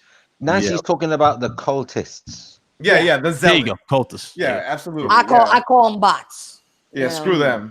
And that was not cool. He's racially profiling. Screw that guy. Yeah, I mean, first of all, wasn't there a trend that was supposedly, started in that cult, so to speak? That if you're not a real Xbox gamer if you don't buy 2 Xbox One X's. I remember that. I remember that cult. I mean, I remember that. There's some of them who bought 4. It was crazy. Four. So they see somebody buying like 6 PS4s. Oh no, see, that person's not real. That person's selling them. Like, come on. I wish the decent Xbox gamers would speak up more though and drown out. Bro, I be trying. You know why? They need to drown out that small vocal minority of nitwits. Look, I'm the world's most powerful Xbox right now. I am the king of the bots. So I'm saying, I think the genuine Xbox gamers who are just normal gamers like everyone else, like me, they're far too quiet. They don't. I don't think they're busy playing games. No. I don't think they call out. No. Hear what I'm saying. I don't think they call out the people who are doing damage to the community enough. It's always seems to be PlayStation gamers calling them out. It should be the Xbox gamers putting their own not people, but your own community. You shouldn't be tolerating it. Yeah. I try to represent as best I can, bro. Now, you got a $10 super chat. You got a $10 holiday, Ryan. You want to read it? Because I don't tolerate ponies. I don't listen. If somebody loves Sony to death, I can't stand them. I'm thinking, how can you love Sony to death? You can't. You mean you like their games, right? You like their games, right? You don't love Sony though, right? No, I love Sony. Get away from me. Don't touch me. Leave me alone. I don't want nothing to do with that person. It's an insane person. So, so can I interject a little bit? In the super chat here, from Andrew Wilkins, obviously he's talking about 2 people who unfollowed me a while back. Said the only reason PS4 is at 91 mil is because the previous update bricked consoles, so people bought more. Xbox fans should all be ashamed to be fans of that brand. Well, I mean, here's the thing: is that they're more afraid of they become irrelevant. The Xbox is irrelevant. So that's what they're more afraid of than anything. That's why they're speaking out crazy, like Fox was saying. There's no reason to have one if you have a PC because all their games are there. And so they're mad. I mean, shout out to Vieira Tron. She said it the best. Women see things differently than men do. They pay attention to more details. And fact of the matter, she flat said they're mad. The generation did not go the way they thought. Like you all just mentioned, they already do the Xbox One S under the bus. You know what it was, Craig? You know what the problem was, Craig? Pretty much their own success from the previous gen hurt them. You think? Yep. It's called arrogance. The arrogance from being number one hurt them. Absolutely. Just like Sony had the same problem with the PS2 to the PS3. They're like, oh, it's fine, guys. We're Sony. We could put our name on this $600 console. They'll buy it. They're going to work too, Josh. Yeah, remember those comments? Yeah, but Ryan. How that work out? Ryan. I need people to help me with this question. What's up? What the fuck did Phil Spencer bother going to AMD CES for? What did he tell us? He has That's a waste of time. Let me finish. What did he tell us that we didn't already know? Yes, we know you want to reach 2 billion gamers. Yes, we know that you are doing this cloud initiative. Yes, we know. Right. Why you did. What was the point in being there? You're saying the same thing you said 2 years ago. It was weird. No, shout out to Mads Gaming too. I remember he covered it too. Shout out to Mads, but. I'm with you on that too. I was sitting there scratching my head like, what was the point of that? What was the point? I say he didn't say nothing. He didn't say anything. Exactly. Well, but he was there to help offset what Sony, because Sony was there Monday, and I think AMD was that Tuesday or Wednesday. Oh, it's Sony on Tuesday. And so he was there to just offset that. What made it amazing was that somehow him being there automatically means that the new GPU that literally broke the back of NVIDIA's stock tanked the day after this announcement. It broke their backs with that GPU. These people were in, because I was watching Matt's stream, so shout out to Matt's Gaming. And it's not his fault. These guys went pure sponge and said that this is the new GPU in the new Xbox. That's why Phil Spencer was there. To make sure that GPU, even though they showed the games running and they showed their new partnership, I mean, they threw him off the stage and she showed it their new partnership with Google. So, I mean, it was just like, get the hell out of here. We got this shark. They showed that game running 1080p, high settings at 60 frames per second, and it was streaming. And it looked beautiful. It looked fantastic. Yeah. I may have to get that Google device. My whole take on this, right? And I'm pardon the interruption. My whole take on this, on everything that's going on and how it's coinciding with these certain individuals. Number one, if you really think that you're making a difference by acting like a dumbass on Twitter, you need to reevaluate your mindset completely. Number two, if you think that by you going after people by demographic, race, religion, anything, even physical impediments, you need to reevaluate your mind. Number three, if you're on Twitter and you post up a picture of you holding a weapon, making a threat, an insinuated threat. Yeah, they're threatening Smokey Dog's life, by the way, Craig. To a person over a console. My brother, there's only one thing that I can say for you. Find God. He's there. He can help you. He can help solve your problems. He can help you find Why a way. are you lying to everybody? God's not going to solve anything. People are still going to suffer. People are still going to buy shitty consoles, and still games will take forever to be fucking delayed. They will, Foxy. And Foxy. They will. But the whole emphasis of the situation, right, as it stands, you have these individuals, right, that, I don't know. It is true. They act like a cult. They act like they're in a cult, like they're in it for something greater than beyond gaming. Relevancy. And that's how and that's the funny part about it. All cultist groups are that. They strive themselves in to stay in relevancy to their belief. Yeah. And that's the sad part about this whole power of resolution, power of the better GPUs, CPUs. My man, this is a system that is purely based for your entertainment. Let me say something. I'm going to keep it real for the people. If there was a God, Michael J. Fox would still be making movies. True. He got a new tattoo today. Shout out to Michael J. Fox. I know he got a tattoo. You followed him like Right? That's a random ass thing. It was No, Yahoo. a random ass. But you see Look, what I mean? No, but my PC so powerful it circles the globe. Y'all just don't understand the power. Yeah, But you see what I mean? Is this whole mentality? They're acting like the Xbox brand is a religion, and it's really not. It is a materialistic entity. What, like understand the mentality is that they got no life. So if their friends are on those, what are those things called? Those chats they do. You know, they were happy about, we could have 10 people in a chat room because they don't have lives. So, bro, and then you try to create a character after one. Why Michael? People are asking me why Michael J. Fox? Because Back to the Future 2, because of all of the movies he's made. I love his Secret of My Success. Listen, the guy is struck down with a disease, right?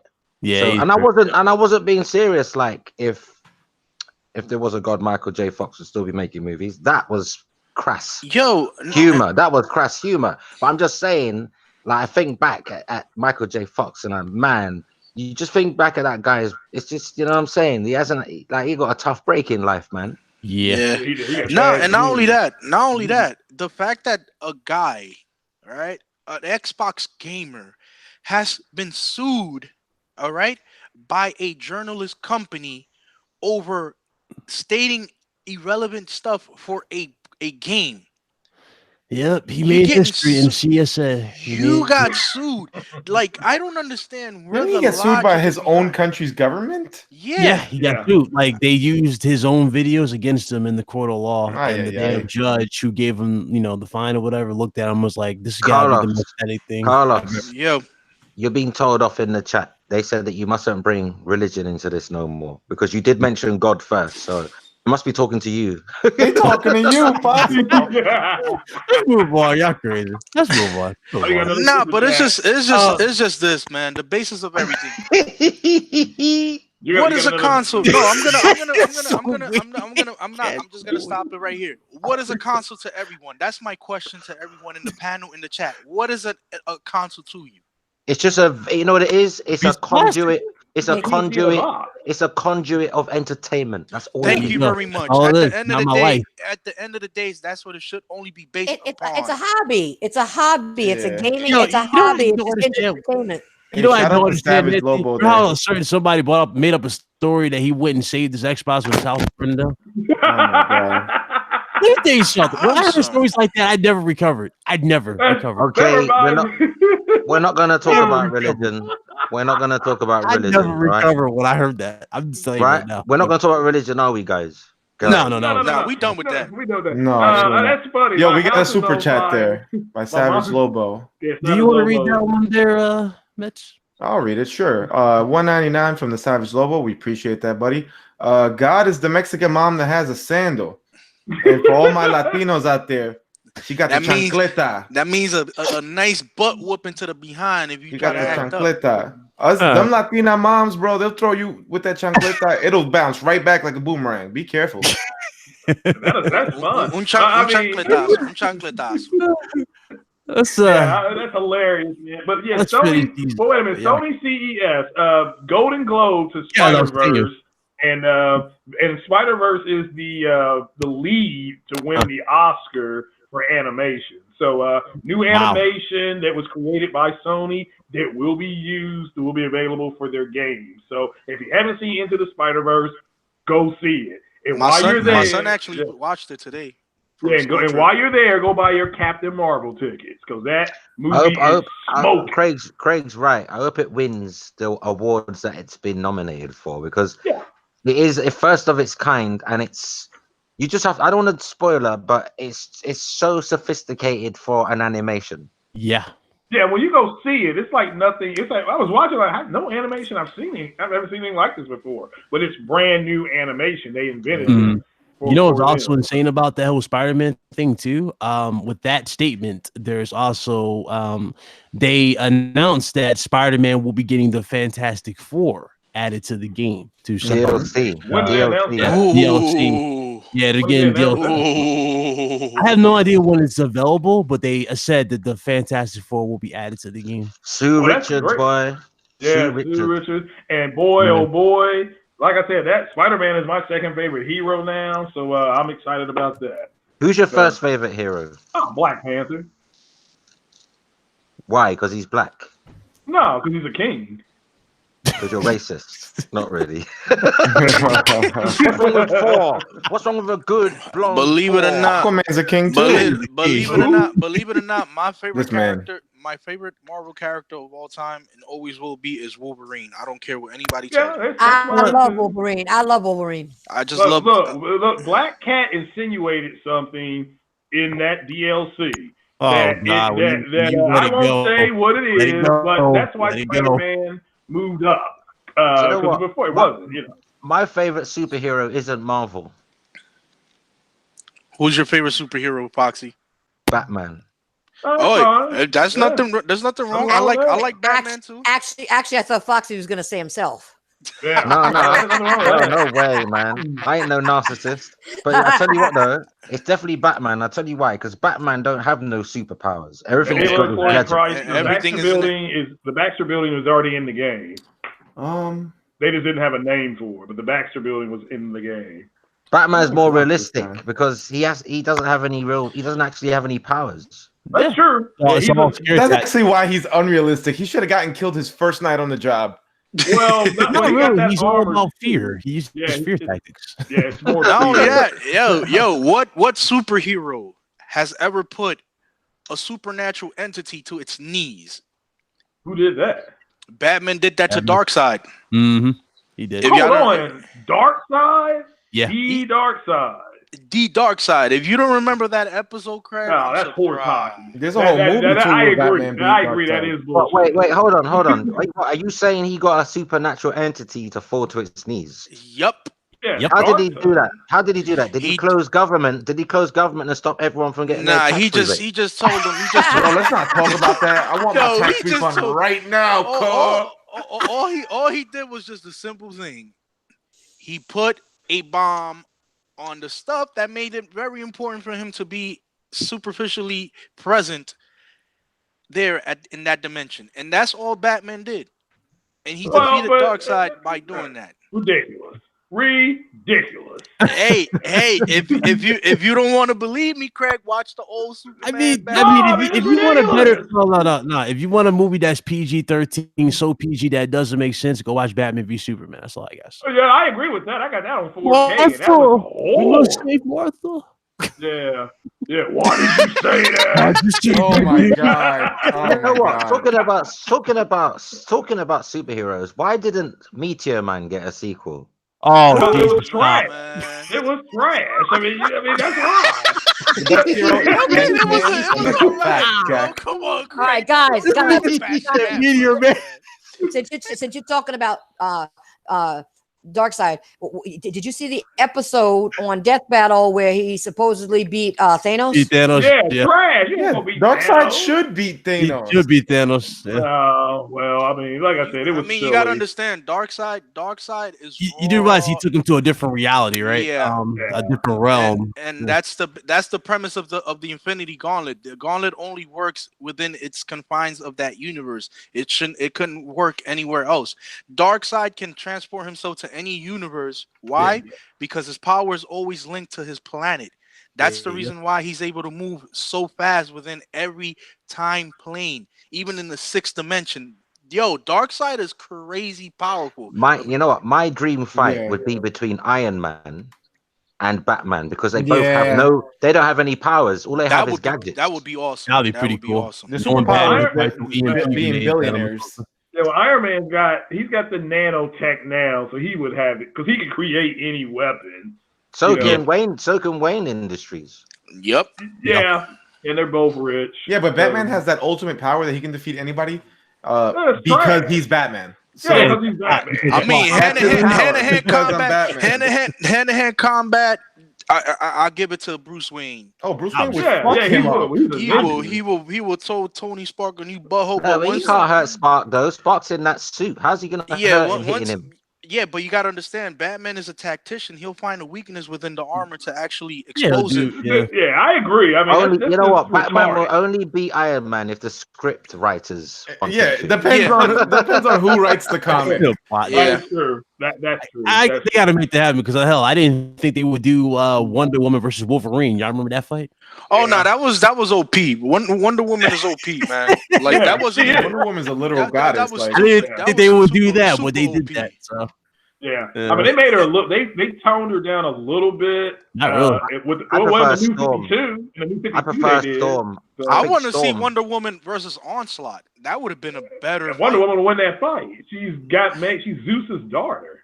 Hell no! Onslaught would have went right inside mine and just.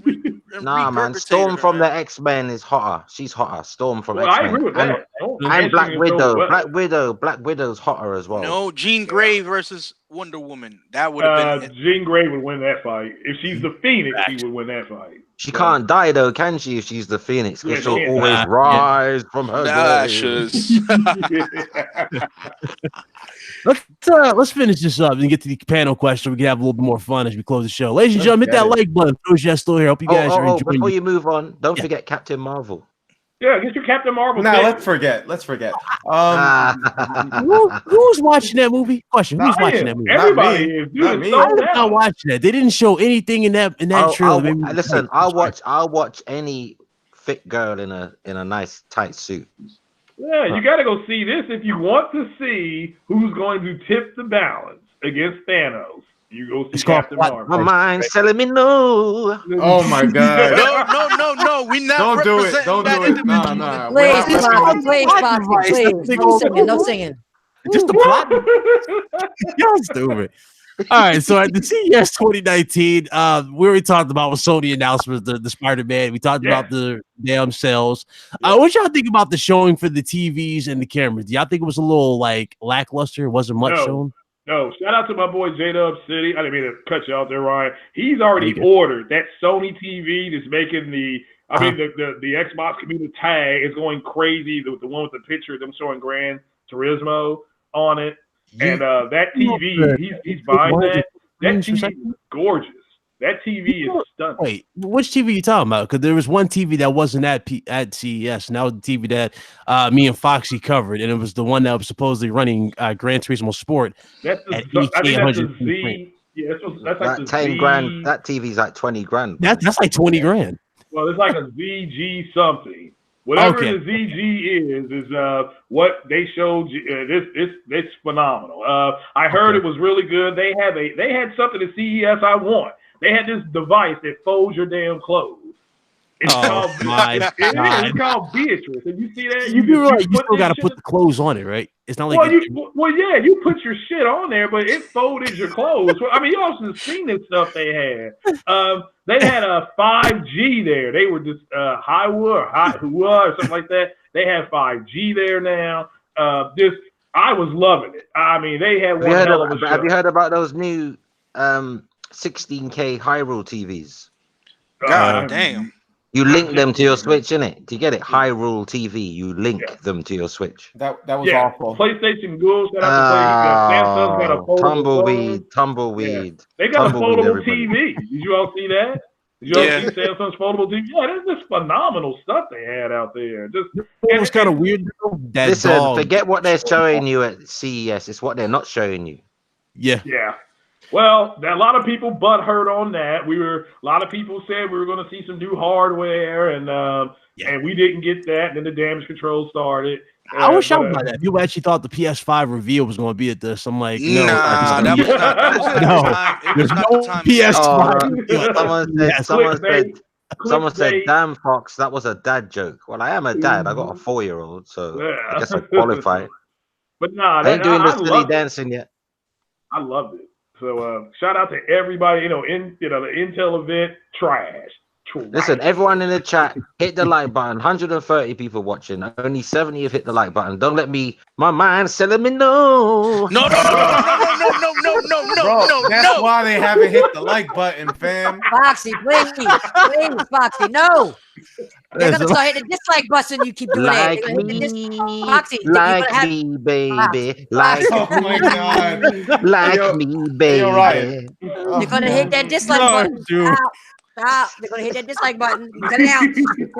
Look, this is all this the whole thing for CES has always been to show off technology that is gonna be prevalent within the next 5 to 10 years. It's not gonna be something that's gonna be based on gaming console space.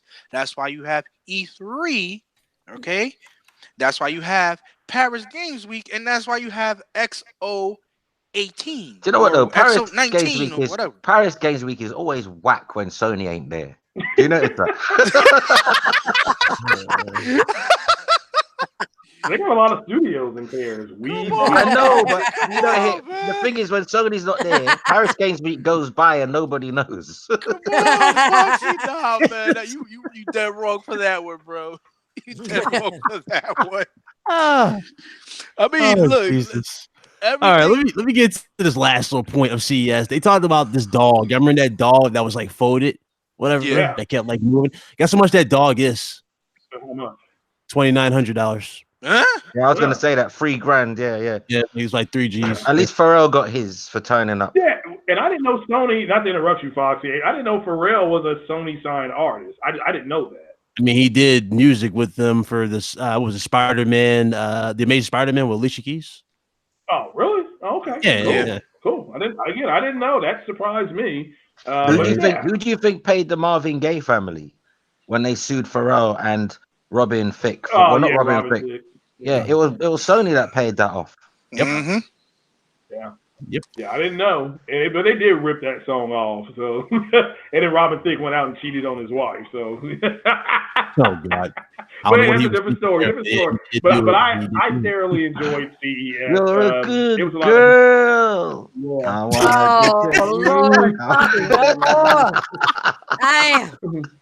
Yeah. Yeah. It was funny. It was fun. I love the exposure. Yo, we're on the road tonight, man. We're on the road. But let's move on to some other things before we finish. And I wanted to ask a question to the panel members and everybody in the chat. All right, I wanted to come up front and ask you, what are your expectations for 2019 and beyond? All right. Wow, that's a loaded question. That's a loaded question. Ladies, can I answer first? Can I answer first? Oh, okay. Go ahead. I said ladies first, but okay. Oh, sorry. All right. I don't want to be a creep. I want to ride it. No, come on. Like Stop it. Oh, my God. Lord Jesus. I don't know, because you not mentioned R. Kelly, I can't get your songs out of my head. I don't see nothing wrong. Oh, no. Yo, Foxy, come on, man. Oh my God! No, all jokes aside, like that's one of the questions I wanted to ask, because I think it's very important to see the footing and heading that people have, the expectations and the aspirations that they want to accomplish. It was a midget. Oh my God! I pulled out my gun. Yo, you got me dying right now. You got me dying. Ooh. I'll stop now because I don't know any more of these songs. Please. Take the floor, Nancy. Take the floor. Like you're ready. I was trying. I could have sworn you were ready. God damn. To go all the way. All the way. You'll be here all week. Temperatures rising. Nah, that's it, Foxy. That's it. Mute his ass before everybody leaves. The viewers are gonna leave. Tom from the damn Boondocks. He was singing my confession. Yo, hit that dislike button. Yeah. I'm hitting it. Screw it. Hey, this man. No, listen. Pay this man, love this man, play your Xbox. Temperatures rising. Oh my god! Oh my god! This guy. No, but seriously, like I really want to know from each and every single person. I'll put it this way: if Fox can be quiet, I'll go first. Okay, if Fox can be quiet, if somebody just mute his ass, he don't sing no more. Okay, please, just for a minute, just for a minute, just for a minute. Go ahead. For me, I want to see more fighting games. Okay, when it comes to if we're talking about we are talking about gaming, right? Yeah. All right. All right. So I want to see more fighting games. One thing I'd like to see, which probably ain't going to happen, is less people out there, fighting amongst themselves and doing stupid shit and just enjoy gaming and coming together and just leave it as it is. Preach. Okay. I also want the government not to get involved like they're trying to do. Okay. When something happens, they're blaming on gaming and stuff like that. I want that to get thrown out. Okay. I want YouTube to be and stop messing with people that are just trying to just have fun, bring the community together, enjoy themselves. Stop messing with people, whether they're monetized or not. Stop messing with them. Well, it's going to get worse. I agree. After the 30th I of this agree. month. You know what YouTube should let me do? If I could spread my wings, Oh God, you didn't mute him. I believe I can fly. Yeah, Hit that dislike button. I No, hit that believe I dislike can button. touch the Nah, sky. man, no more. That's God. it. But I mean, basically, that's what I want. I want, and I want more quality games, games that are brought out at 100%. I want people to stop ripping. I want these studios. It doesn't matter who they're with. Okay, whether Microsoft, Sony, whatever. I want them to stop. I want them to have completed games. Stop using transactions. Stop giving us fake ass games. Stop giving us not games that are completed. Stop that. You're charging us $60 for a game and it's not complete, and then we gotta do all these downloads, and then you say, oh well, if you want this, you gotta buy it now, and that's $19.99. You want this, you got that's all gotta stop. They're making their money. They stop lying and saying you ain't making money. You are. Okay, and just basic little things that should be here already. I mean, which is 2019 now. Okay. All this stuff should not be going on right now as long as gaming's been going on. We're supposed to progress, not digress. Right. Facts. Well How about you, Ryan? That's the same question. How do you feel about it? What do I think should happen with 2019? Yeah. Flashback? Yeah. Well, I already know for a fact I'm going to get some quality games in 2019. You know what I'm saying? We're going to get a hardware reveal. But what do I want? I'll tell you what I want. I want people to take gaming back to where it should be, and that's where it's the fun factor. Just have fun with gaming and stop building these damn borders around yourselves and arguing over pointless stuff. So I want 2019 and beyond. Beautiful. You meds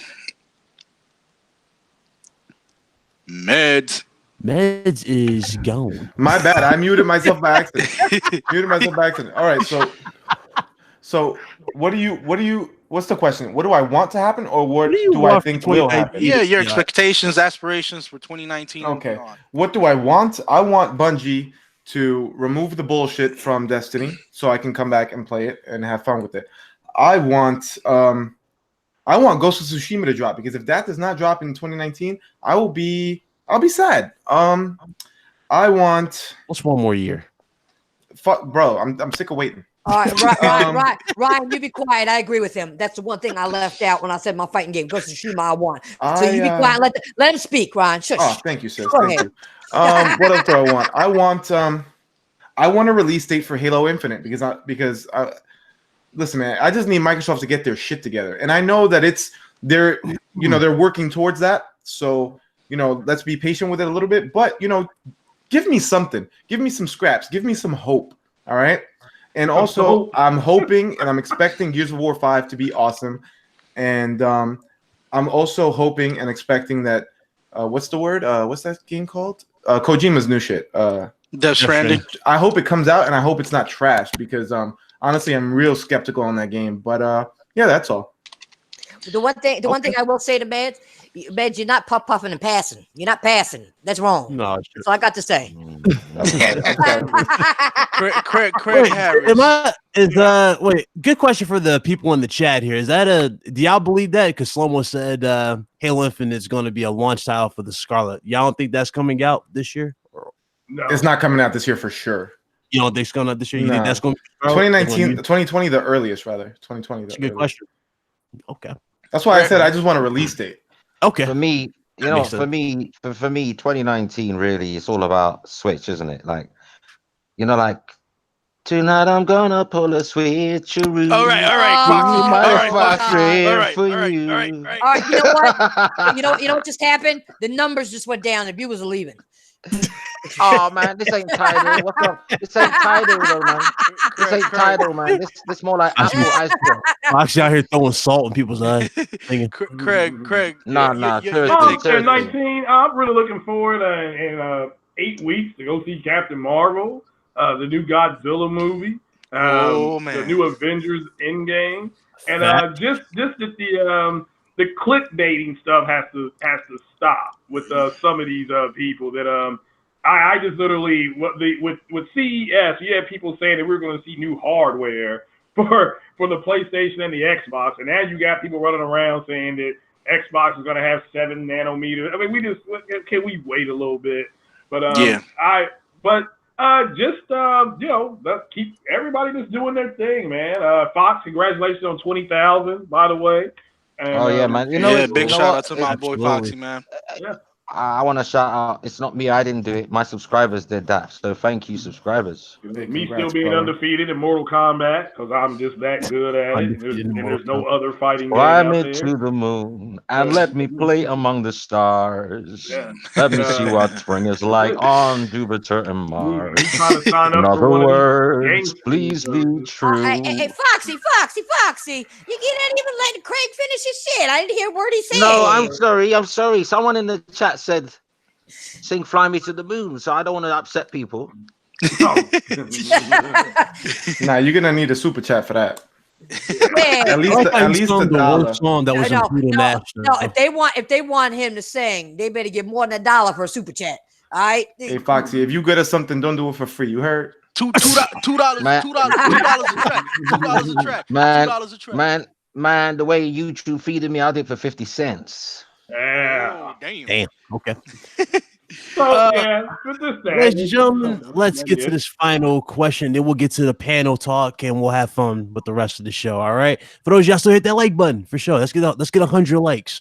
But let's talk about this last one right here. PS5 7 times more powerful than the base PS4. Now, keep in mind, this is a rumor, ladies and gentlemen. This is not something that has been stated by Sony or any of its subsidiaries. Okay, this is a rumor that is all over the place. I don't believe nothing unless it comes out of Sony's mouth itself. Absolutely.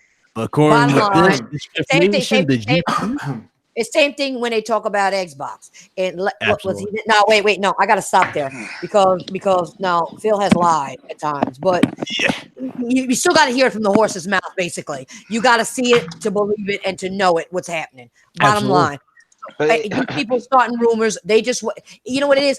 They're saying this shit because they want attention. Nancy, this is my rumor. Nancy, it's my rumor. It's my rumor. Yeah, it's my rumor. Well, if it's your rumor, that you better stop. You better pass the shit instead of puff. Pass, because you don't need no more.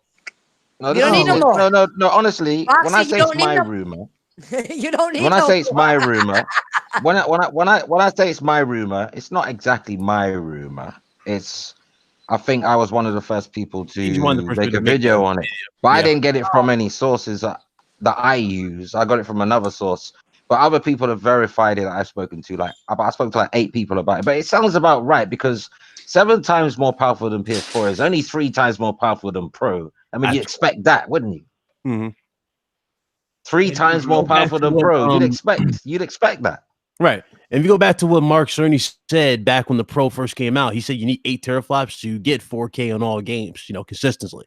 So that's for the games that are out now, not for PS5 games. That's for PS4 games. He said you would need 8 teraflops minimum, right? He said no. What he actually said was this. Mm-hmm. He said to get PS4 games to run at 30 frames per second locked at native 4K, you need around 8 T-flops, right? and then AMD said you need 7.6. But that's for PS4 games. Do you think they're gonna give it more than 7 point whatever or 8 T-flops for PS5 game? That's a given. Yeah, it's going to go higher, of course. Yeah, I think 10. I think between 10 and 12, to be honest. Okay. If we get more than that, that's a bonus. Just be happy. Absolutely. Yeah. Agreed. 110% agreed. And Cerny, and to be honest, Cerny was just speculation. I remember that article on WCC. You remember what I'm talking about? Yeah. He clearly said speculation. I mean, and he speculated 8. AMD got it at 7.6 or 7.4, and that's when everybody came out and said Mark Cerny's a liar. I'm like, look, it clearly says he was just speculating. You know, right? That's people talking about Vega Tech, right? The Vega Tech. I know something about that. Math Vega Tech that he was talking about. I'm hearing that the new Xboxes are getting Vega and Sony's getting Navi, but that's what I'm hearing. And that's when I say I'm hearing that. That's not. I want to make a distinction. Like it's not from my sources. Like I'm hearing it from different places that Xbox might go with Vega and Sony's getting Navi. Yeah. I got tuned in for everywhere though. Yeah, this is definitely a lot of good information is coming out all over the place. I ain't gonna lie about this. So I guess we'll wait and see type of thing. So what would be the differences in the different strengths? There's a difference in architecture and difference in different strengths and weaknesses. So like Xbox with Vega will be able to do some things better than Navi, and Navi will be able to do some. It's mostly the actual overclocking features and how more raw power are you going to get out extracting out the GPU. Let's say, for example, if the Vega is going to run at around, let's say, 1705 megahertz, then the Navi might run 1805. So it really is that much of a difference between the processing power between both the GPUs. But a top tier Vega can still outperform a Navi that's inside the PS5 though. Yeah, it can, but it depends. It depends on how it's utilized. That's the main thing, because you're gonna have a lot of things that have to be implemented before even reaching that pinnacle point. A lot. Yeah. Well, let me ask you all this: who is making these GPUs? AMD. Oh yeah, that's right. AMD. You're forgetting about that.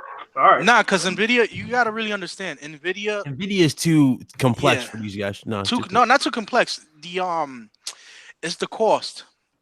I'm saying GPUs. That's it's going. Yeah, sure. Yeah, probably because NVIDIA obviously they own the upper level market. You know, the higher end market of GPUs. Do you not know why both the Switch has NVIDIA though? Do you know why both Sony and Microsoft left NVIDIA and went to AMD?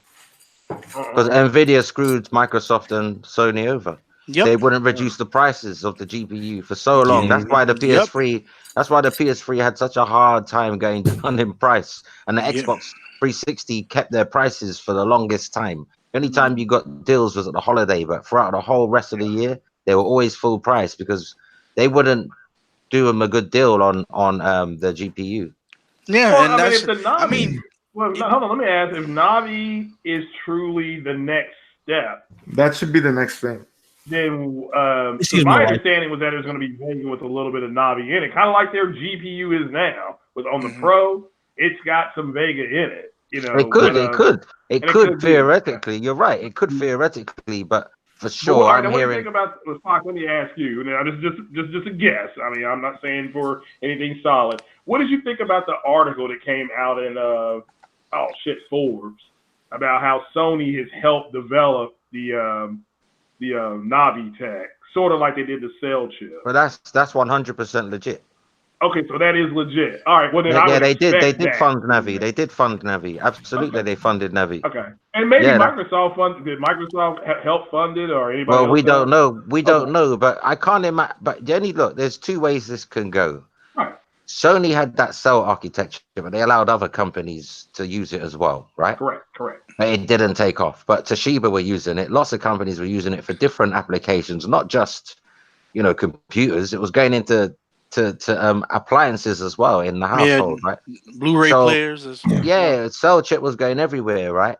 But here's the problem: they were in a consortium as partners. They weren't competing against each other. Microsoft and Sony are competing. So I don't know if Sony I don't know what kind of arrangement AMD have that both Microsoft and Sony's money is in this Navi GPU, because that doesn't sound like Sony would roll with something like that, because Sony doesn't really get in bed with their competitors. They normally join forces with people who are not their competitors, like they did for Blu-ray, like they did for the Cell chip. They weren't competing with Disney. They weren't competing with Toshiba, but they are competing with Microsoft. All right, so let me ask the 100,000-pound gorilla in the room, the King Kong. What's going to be more powerful? What, the PS5 or the Xbox? My God. You can't answer that question because Microsoft's going to have multiple Xboxes. If it was just one for one, I'd go with PS5. But because Microsoft's going to have 2-3 consoles, it's probably going to end up being Microsoft being more powerful. What are the chances of it? Because I was told that PlayStation is going to have multiple SKUs. It won't matter about power. Who's going to have the best games? The power is always what I'm talking about. Oh, yeah, I understand that. But again, that's what these guys that are sponging Xbox online. One X is more powerful than the PS4. But yeah, I don't see nothing like Spider-Man. Right. What about Sunset Overdrive? No, I'm talking about the base PS4. Oh, even the base PS4, Spider-Man, Horizon Zero Dawn, Xbox One X ain't delivering anything on that scale. What about we're talking about 1.8 T-flops. And I'm not dissing Xbox One X. It's not the power, it's the creative. They are not they're not doing with the Xbox One X what they should be doing. All right, that's true. What about Rise Son of Rome? Yeah, you mean the template? Game. You mean the template of all games? Rise Son of Rome is a beautiful game. Yeah, it's a beautiful game, Rise Son of Rome. But is it the prettiest game out there though? Well, apparently God of War, it was a copy of it, is what I was told by a couple people. Oh God! Look. You'd have to have. Listen, a dog would have to have defecated into both your eye sockets. If you can't see that God of War looks better than Rise Son of Rome. Well, that's again. I agree with you. Fox, you didn't have to go there, though. Yeah, but I was told by somebody in the community that Rise was Craig. I'm talking about in general. I understand what you're saying. Anyone who thinks that Rise Son of Rome looks better than God of War has dog defecated in both their eyes and done a runner. Well, I agree, but the Xbox community, that's what I was told, and being the Messiah of it. I'll give Rise its props. To date, Rise looks beautiful. I'll give it its props. To date, on the Xbox, it looks beautiful. But when you compare it to other platforms, not so beautiful. Well, I don't disagree with that. But my understanding of that is that the Navi thing, because that story came out yesterday, and people went pure buttery biscuit on it. I mean, just went to aisle 3, got their biscuits, went down to the frozen food section, passed the cheese, they passed the wine, they were drinking butter, and they got their biscuits. Oh man! You was gonna say this. I knew that. I know it's so obvious when you said cheese. What people gotta understand, right? This is what people have to understand. There's gonna be a lot of speculations onto what is gonna be more powerful than the next console. It all depends on the investment, all right, and the talent behind that investment that is going to actually portray what gaming system is going to be the top competitor. We already know that Sony has its top pedigree developers, which is Naughty Dog, okay?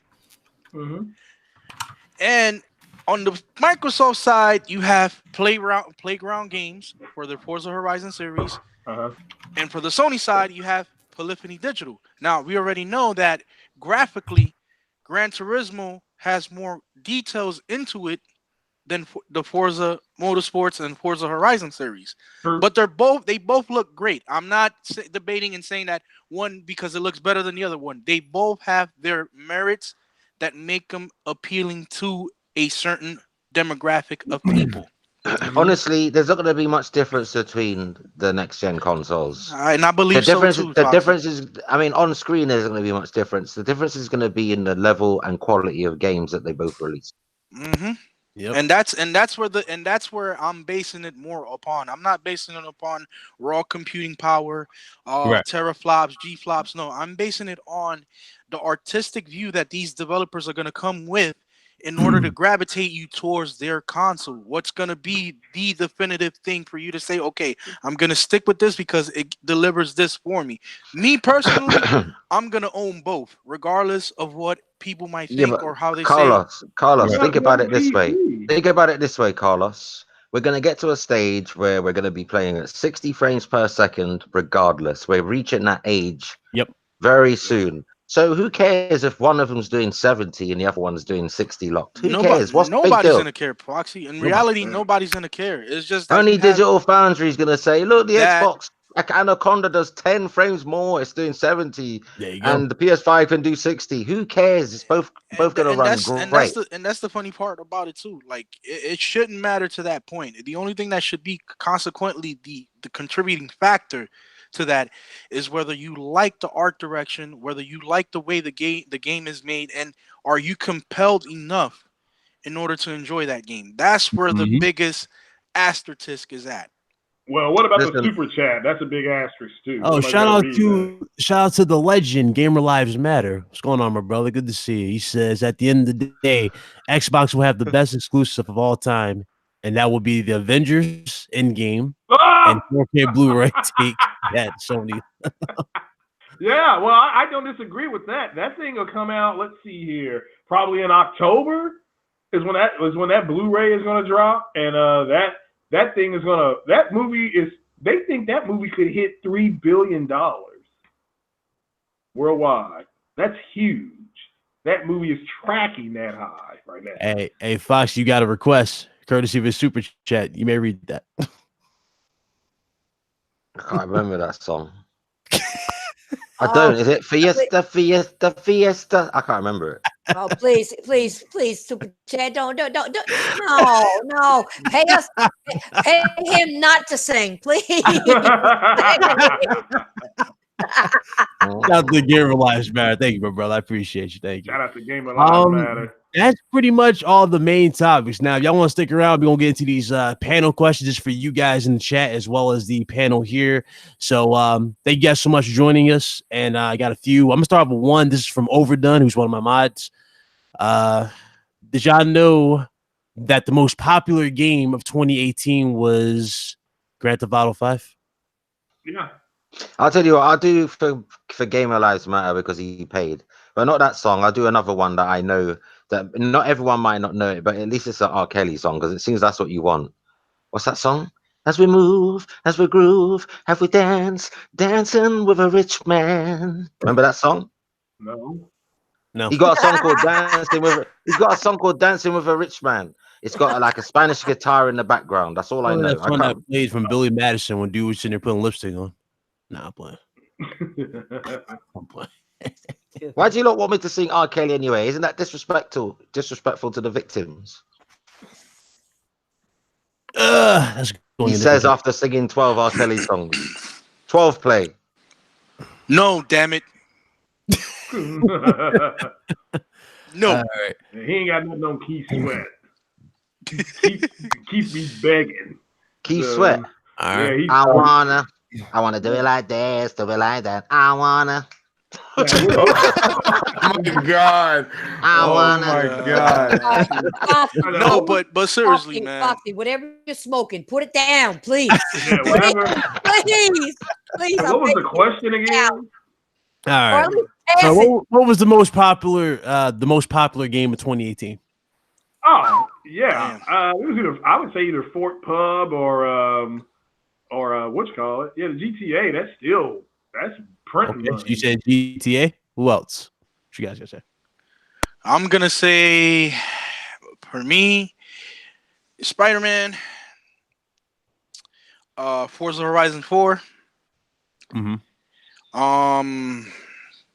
Not really much. I mean, Fortnite and PUBG are always going to be played. Those are heavily mass multiplayer games. Okay. But as far as like single player games for me was Spider-Man, God of War, Red Dead. Even though it's a very slow game, but yeah, those are the three more played games that I saw throughout my timeline on Twitter. Like people really still till this month are still doing screenshots for the game. Okay. I would say for me, Spider-Man was the most popular. Honestly, it sold the most. But I think Carlos is right when it comes to some popularity. Red Dead and God of War. Yeah, I mean they won't even one game in a year, but I still think that Spider-Man was the most popular. All right, Mets. Most popular game this year? Yeah, of 2018. Don't say Sea of Thieves. Clearly not. That game's terrible. I don't know about that. So I don't know. I mean, I heard it was better now, but I don't know. I ain't gonna try it. Probably Spider-Man, if not God of War. At least from what I've seen, my friends and like my in real life friends and whatnot. You know what I'm saying? Yeah. They definitely all play Spider-Man. Definitely all play God of War. Not everybody was into Red Dead. I'm not sure about that. I didn't play it myself, so. Okay. Who else didn't go? Craig, did you go? Yeah. Okay. So actually, my games. I believe my games. I believe. Oh, please don't sing. My games would be my favorite games. I believe I could say my favorite games are God of War. He didn't say favorite games. He said most popular. Oh, for me or for everybody? What do you think was the most popular game of 2018? Of 2018? Oh, the most popular was Spider-Man, definitely. And then probably God of War after that. And then probably Red Dead 2. And then maybe... Did Far Cry 5 come out in 2018? I have no clue. Yeah, it did.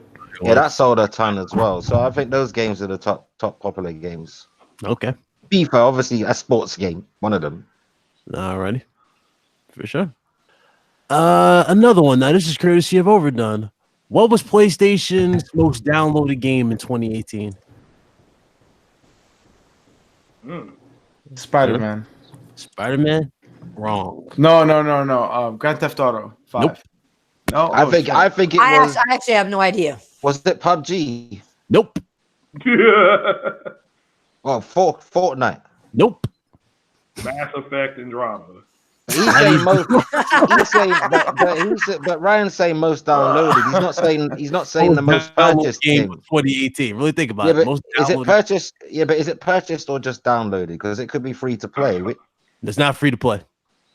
Okay, well I won't mention any of them then. Call of Duty. Nope. You gotta Ryan, you gotta keep saying nope. Bro, I don't fucking know. Hurts in my ears. I am nope. Nope. Most downloaded game on PlayStation Store. I have no idea. Yeah, I give up. No idea. Not yet. I don't give up yet. Hold on. It wasn't a Sony game. It wasn't a Sony game. Hell no, damn it. Nah, somebody in the chat said that. Don't tell me it was Grand Theft Auto 5. Not even close. Nah, I guessed that already. Okay. Okay, I'll say Call of Duty. I guessed that already too. It's not. All right, I got one. I think it was the beginning of 2018. Maybe. I'm male. You a savage. I'm sorry, guys. You savage. Bro, you should just tell us. What the hell, man? All right, so the most downloaded game of 2018 was FIFA 19. Yep. That's not hard to believe. I was gonna highest earning and highest downloaded game of 20. You know what? Why are you mad? I swear to you, I was gonna say FIFA, but it seemed too obvious, so I didn't say it. Well, I kind of felt that way too, but damn, FIFA. Well, no, that's not probably right, but according to GameSpot, it is Call of Duty. I'm looking at it with the world's most powerful PC. See, the Ryzen CPU allows it to have Windows. Oh my god! I mean, this is beautiful. Y'all ought to see what I'm doing over here. I'll share my screen for you, Craig. You know what, Craig, we don't want to know what you're doing. Craig, you're right. Craig, look at the Craig, you remind me of a YouTuber. Craig, when you said that, you remind me of a YouTuber. I'm not gonna say his name, but I'm gonna do an impression of this guy. Oh Lord! Oh, I got the most powerful PC. Let me look on Amazon and see how much the PC costs. Oh, it's a number one on Amazon. I got the most powerful PC. Who talks like that? You know who that is? I think who the hell that is. Who the hell sounds like that? Who's the antithesis of crap gamer? Oh no! Don't do that. Let's not go there. Oh Lord. PlayStation, the PStation side. On the PlayStation side. Oh yeah, Nancy's friend. You can't say Craig, I'm Didn't I do it? Yes. Hold on, didn't I do his voice good enough? All right, let me try again. Yeah. Now that Oh, we know on Amazon. If you look on Amazon, even PlayStation network cards are selling their number one. Oh, bro. Cards are better than Xbox games. Look what the Xbox games are. They're at number 44 and number 50. I can't right And all now. the PlayStation games are 1, 2, 3, and 5. Hey guys, I have to go. I got to do I'm doing a hangout with Eratron. She's gonna do a one-on-one interview with me. But it has been a pleasure. But the world's most powerful PC is pushing me down the road. So, all right, well, go ahead and do your outro, my brother. Oh yeah, this is the Messiah of Xbox. I now have the most powerful Xbox on the planet. I have an AMD build. As you all know, AMD broke the back of NVIDIA Tuesday with their announcement of their 7-nanometer GPU. It's going to do the exact same thing as NVIDIA's 2080 Ti can do, and at half the cost. And that's the power of AMD. Before he goes, I got an announcement. Everybody don't know because I could read his mind. All right, he may be the king over there, but the king has so much money. He's gonna buy everybody on the panel one too. So there you go. Yeah. Exactly. Yeah, I'm over here eating hot dogs and paying off this shit. So. And also, big shout out to Lincoln Clay. The YouTuber Lincoln Clay, he donated his old PSVR, that's my guy right there. and that's phenomenal. So we need more folks like that in the gaming community. And the PSVR is really fun. I didn't get sick, but different way to play the games, and that's it. And thanks for having me, Ryan. I appreciate it. Like anytime, my brother. Yeah, you be good. Greg, I'm gonna get you later for that shit. I'm gonna hit up Veratron. I'm gonna tell Veratron to give you an ass whooping too. Well, I was envious of it. You and me and my pet Rock went the bed sad that night. So hey, take it easy, guys. Y'all take it easy. Craig. Have a good night, Craig. You too, young lady. Take it easy, guys. Later, Craig. Later, my brother. Adios. All right, let's get into the final panel questions so we can close the show. So, 2019, ladies and gentlemen, just for the chat too, is it looking prosperous for Microsoft? Nah. Damn, that's it. Well, I got one comment. Let's wait until E3. Oh. I don't know what I did. Man, I've been hearing that my whole life, man. I'm sorry, I had to do it. Ryan, you left it wide open. I had to. I know, that's why I just I'm so. No, not for nothing though. I like Game Pass. I think Game Pass is cool. I'll be trying out new shit that I find on there. Of course. And if they just keep adding like cool shit on there, I'm happy with them. Not for nothing. It's not like Xbox is like where I play all my games, but I play some of the stuff because I gotta get and achievements and stuff like that. And there's cool shit on there. Okay. They add that you don't have to copy it later on PC. Lit. There you go. Once in a while, you can find some some decent stuff. Yeah, there's some gems in there. That's not a lie. But my only thing is compared to the way they used to be is where my disappointment. Yeah, I don't expect no new games from them though. I don't think Crackdown's gonna be great either. So you gonna love me? They're going to not if you keep singing and not. And don't take my stuff. The difference is you're telling people you're going to love me. The thing is they already love me, so you need to stop taking it. Me, they're gonna love me when I go on and see what's at number one on the bestseller Amazon list.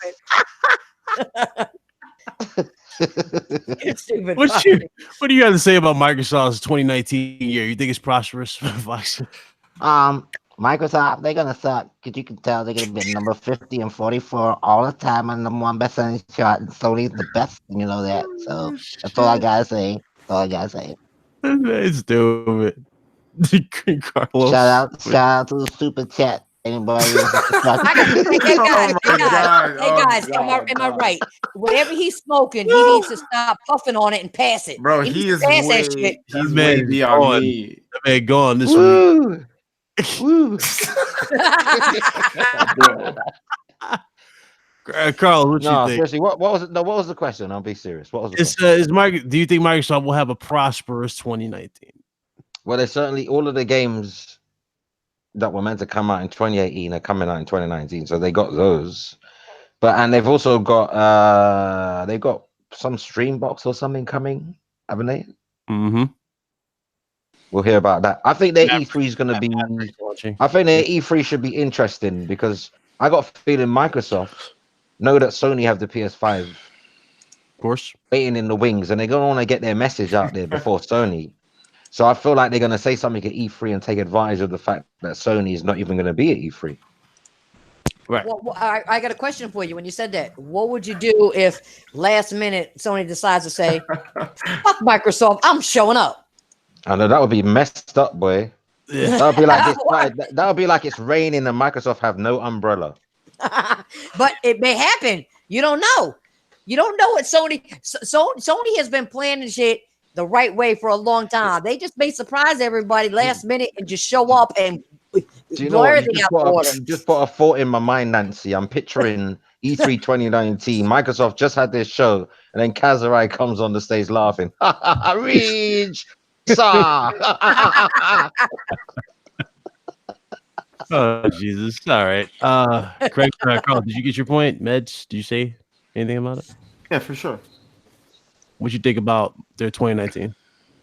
I already said it. Oh, you high too? Oh man, I am not high. Man, everybody, listen, that's not fair. You all got shit and you ain't passing. Where's mine?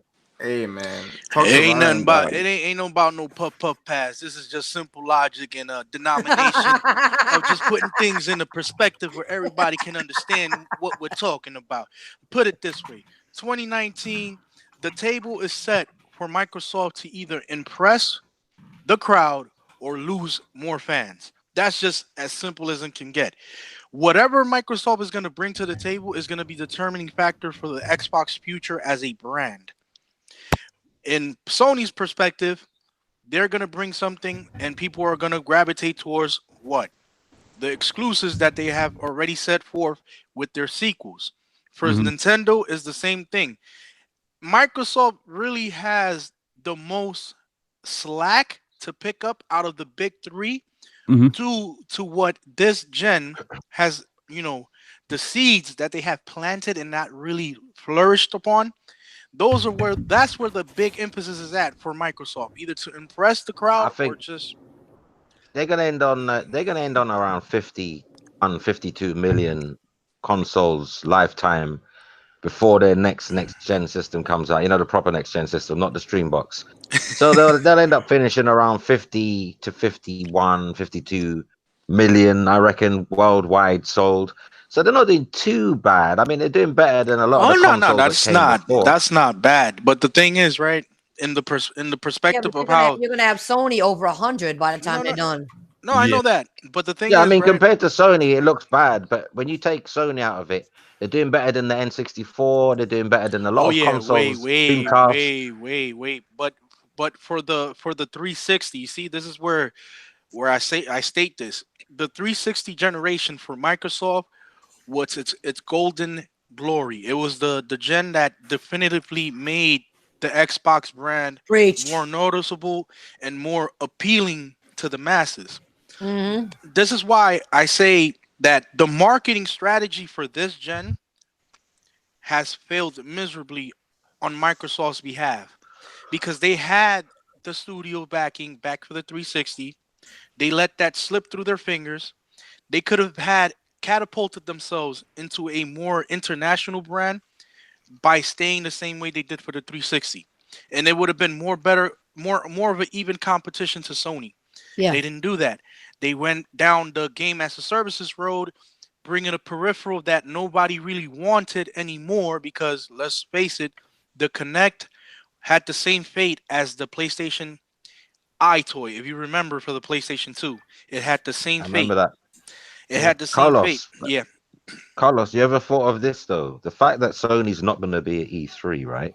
Mhm. Doesn't that put a lot more pressure on Microsoft to really perform well now? Because Sony's not going to be there, so they have to pick up for the whole of E3 for everyone. Because And that's let's face it, EA is going to suck. But you know what else too, Fox? You just brought up something that is one point. The other thing is they're gonna put a lot more pressure because I mean, like, okay, they didn't come, and Microsoft is dumb in one aspect, but they ain't stupid.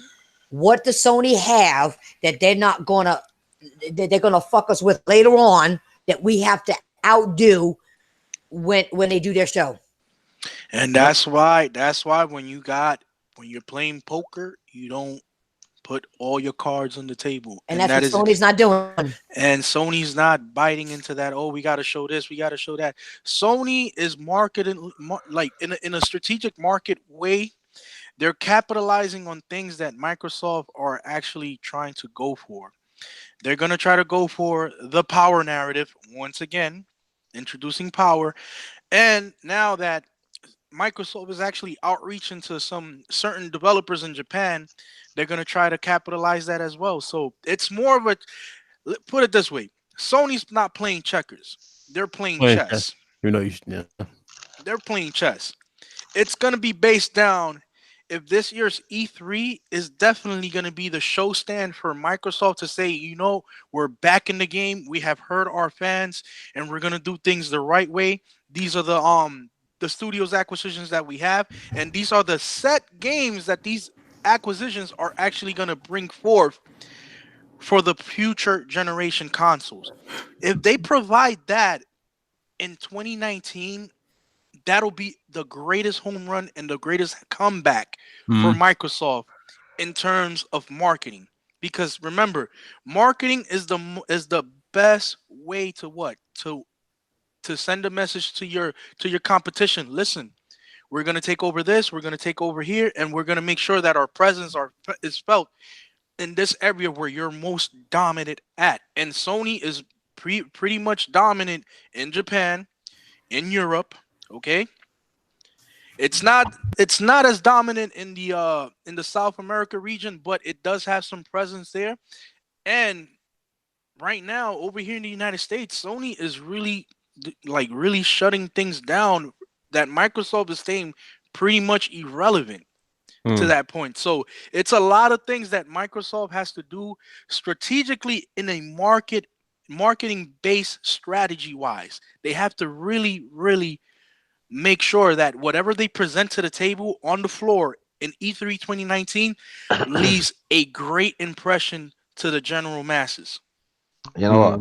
I agree with everything you just said, but I've got to go, man, because it's 22:01 a.m. in the morning here in the UK, and Man, this is Foxy, you're coming up to 3 hours. You know your podcast, 3 hours. Let's definitely close this one down. I think we were rambling on this long, but man, we had a lot to say this week. No, I'm just going by when you said you wanted to cut them down to 90. Yeah. I did have that a lot of topics. Well, first of all, Foxy, it would have been cut down a little short if you stopped singing. Oh, wait. God damn. Got him. That hurt my. You know what? R. Kelly's really upset now. I'm not talking about R. Kelly. I'm talking about you singing period every time somebody tries to shut this down. Guys, for all you that sent me a few questions that I have in the description, we'll get to those next week. I promise. We'll carry those over for next week. I want to say thank you to everybody who's still here. Hope you guys enjoyed the show. It was a great time, like always. Episode 44. Thank you guys so much for everybody who showed up. Hope you guys enjoyed the show. I'm going to let this amazing panel go ahead and get their outros out, and I'm going to go ahead and shut it down. We'll start with ladies. Go ahead, Nancy. I'm sorry, guys. I was just I quiet for a second. I kind of stumbled up my words because I was just playing the Dead or Alive beta that came out, and I just whooped somebody's ass seriously 3-0 and real fast. Dang, I'm gonna put that shit up. But anyway, this is Titanfall Princess. Sorry I was late, guys. Hit that like button. Give us 100, buddy, before you guys go. All right, hit that like button. All right, and 102. And we'll see you guys next time. Let Foxy do his outro. He need to go to bed. Yeah, go ahead, my brother. Nancy, they're on 102, by the way. Oh, okay. I didn't see it. Yeah, All right. No, they did it. Well, thank you, Still got guys. Thank you, 99. guys. What am I meant to say? Jay Wags, what's up, brother? Good to What's see you. up? No time, no see, J Wags. Hope everything's good. Good to see you.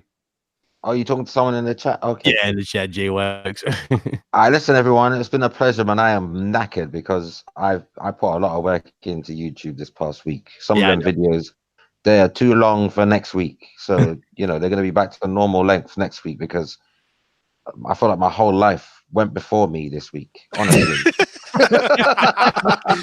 Yo, I can actually see you behind your computer just struggling, editing like, God damn it, go down. No, dude, I come up with this idea, right? I came up with this idea. Everything we know about PS5 and Xbox Next Year, thinking, yeah, it'll be like a 10, 15-minute video.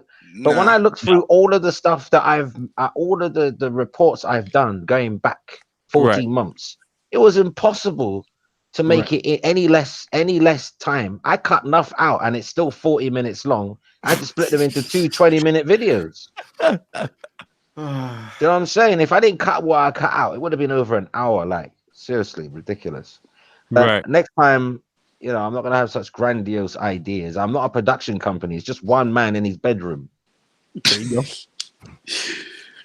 There you go. Making videos like I work at IGN. What the hell? That's not somewhere. Play games, not corporations, though.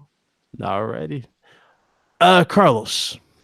Hey, man. Once again, a pleasure with my panel members. My family, my brothers and sisters, and everybody else in the chats, man. Hey, check everybody out on their YouTube channels. Follow us on Twitter as well. My Twitter handle is just me and my girls 4. And follow all my trolling shenanigans. Please do main like. And hey, I'll check you guys out next week. Same time, same place. Gamer by choice, not by trend. Alrighty. Meds. Hey, good night, everybody. Thanks for tuning in. I'm going to be playing Gears of War right after this. So I'm going to be playing on PC with that mouse and keyboard, godly.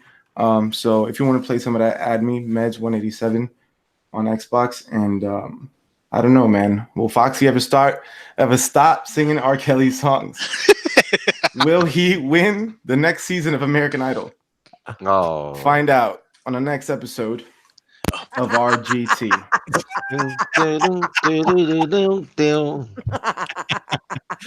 Ladies and gentlemen, I'm Ron the Professional. Hope you guys enjoyed. Thank you guys so much again. We're going to go ahead and shut this down. You guys stay blessed. Y'all be easy. And at the end of the day, it's 2019's new year. Y'all be good people and keep it gaming. We out here, guys. Y'all come back now.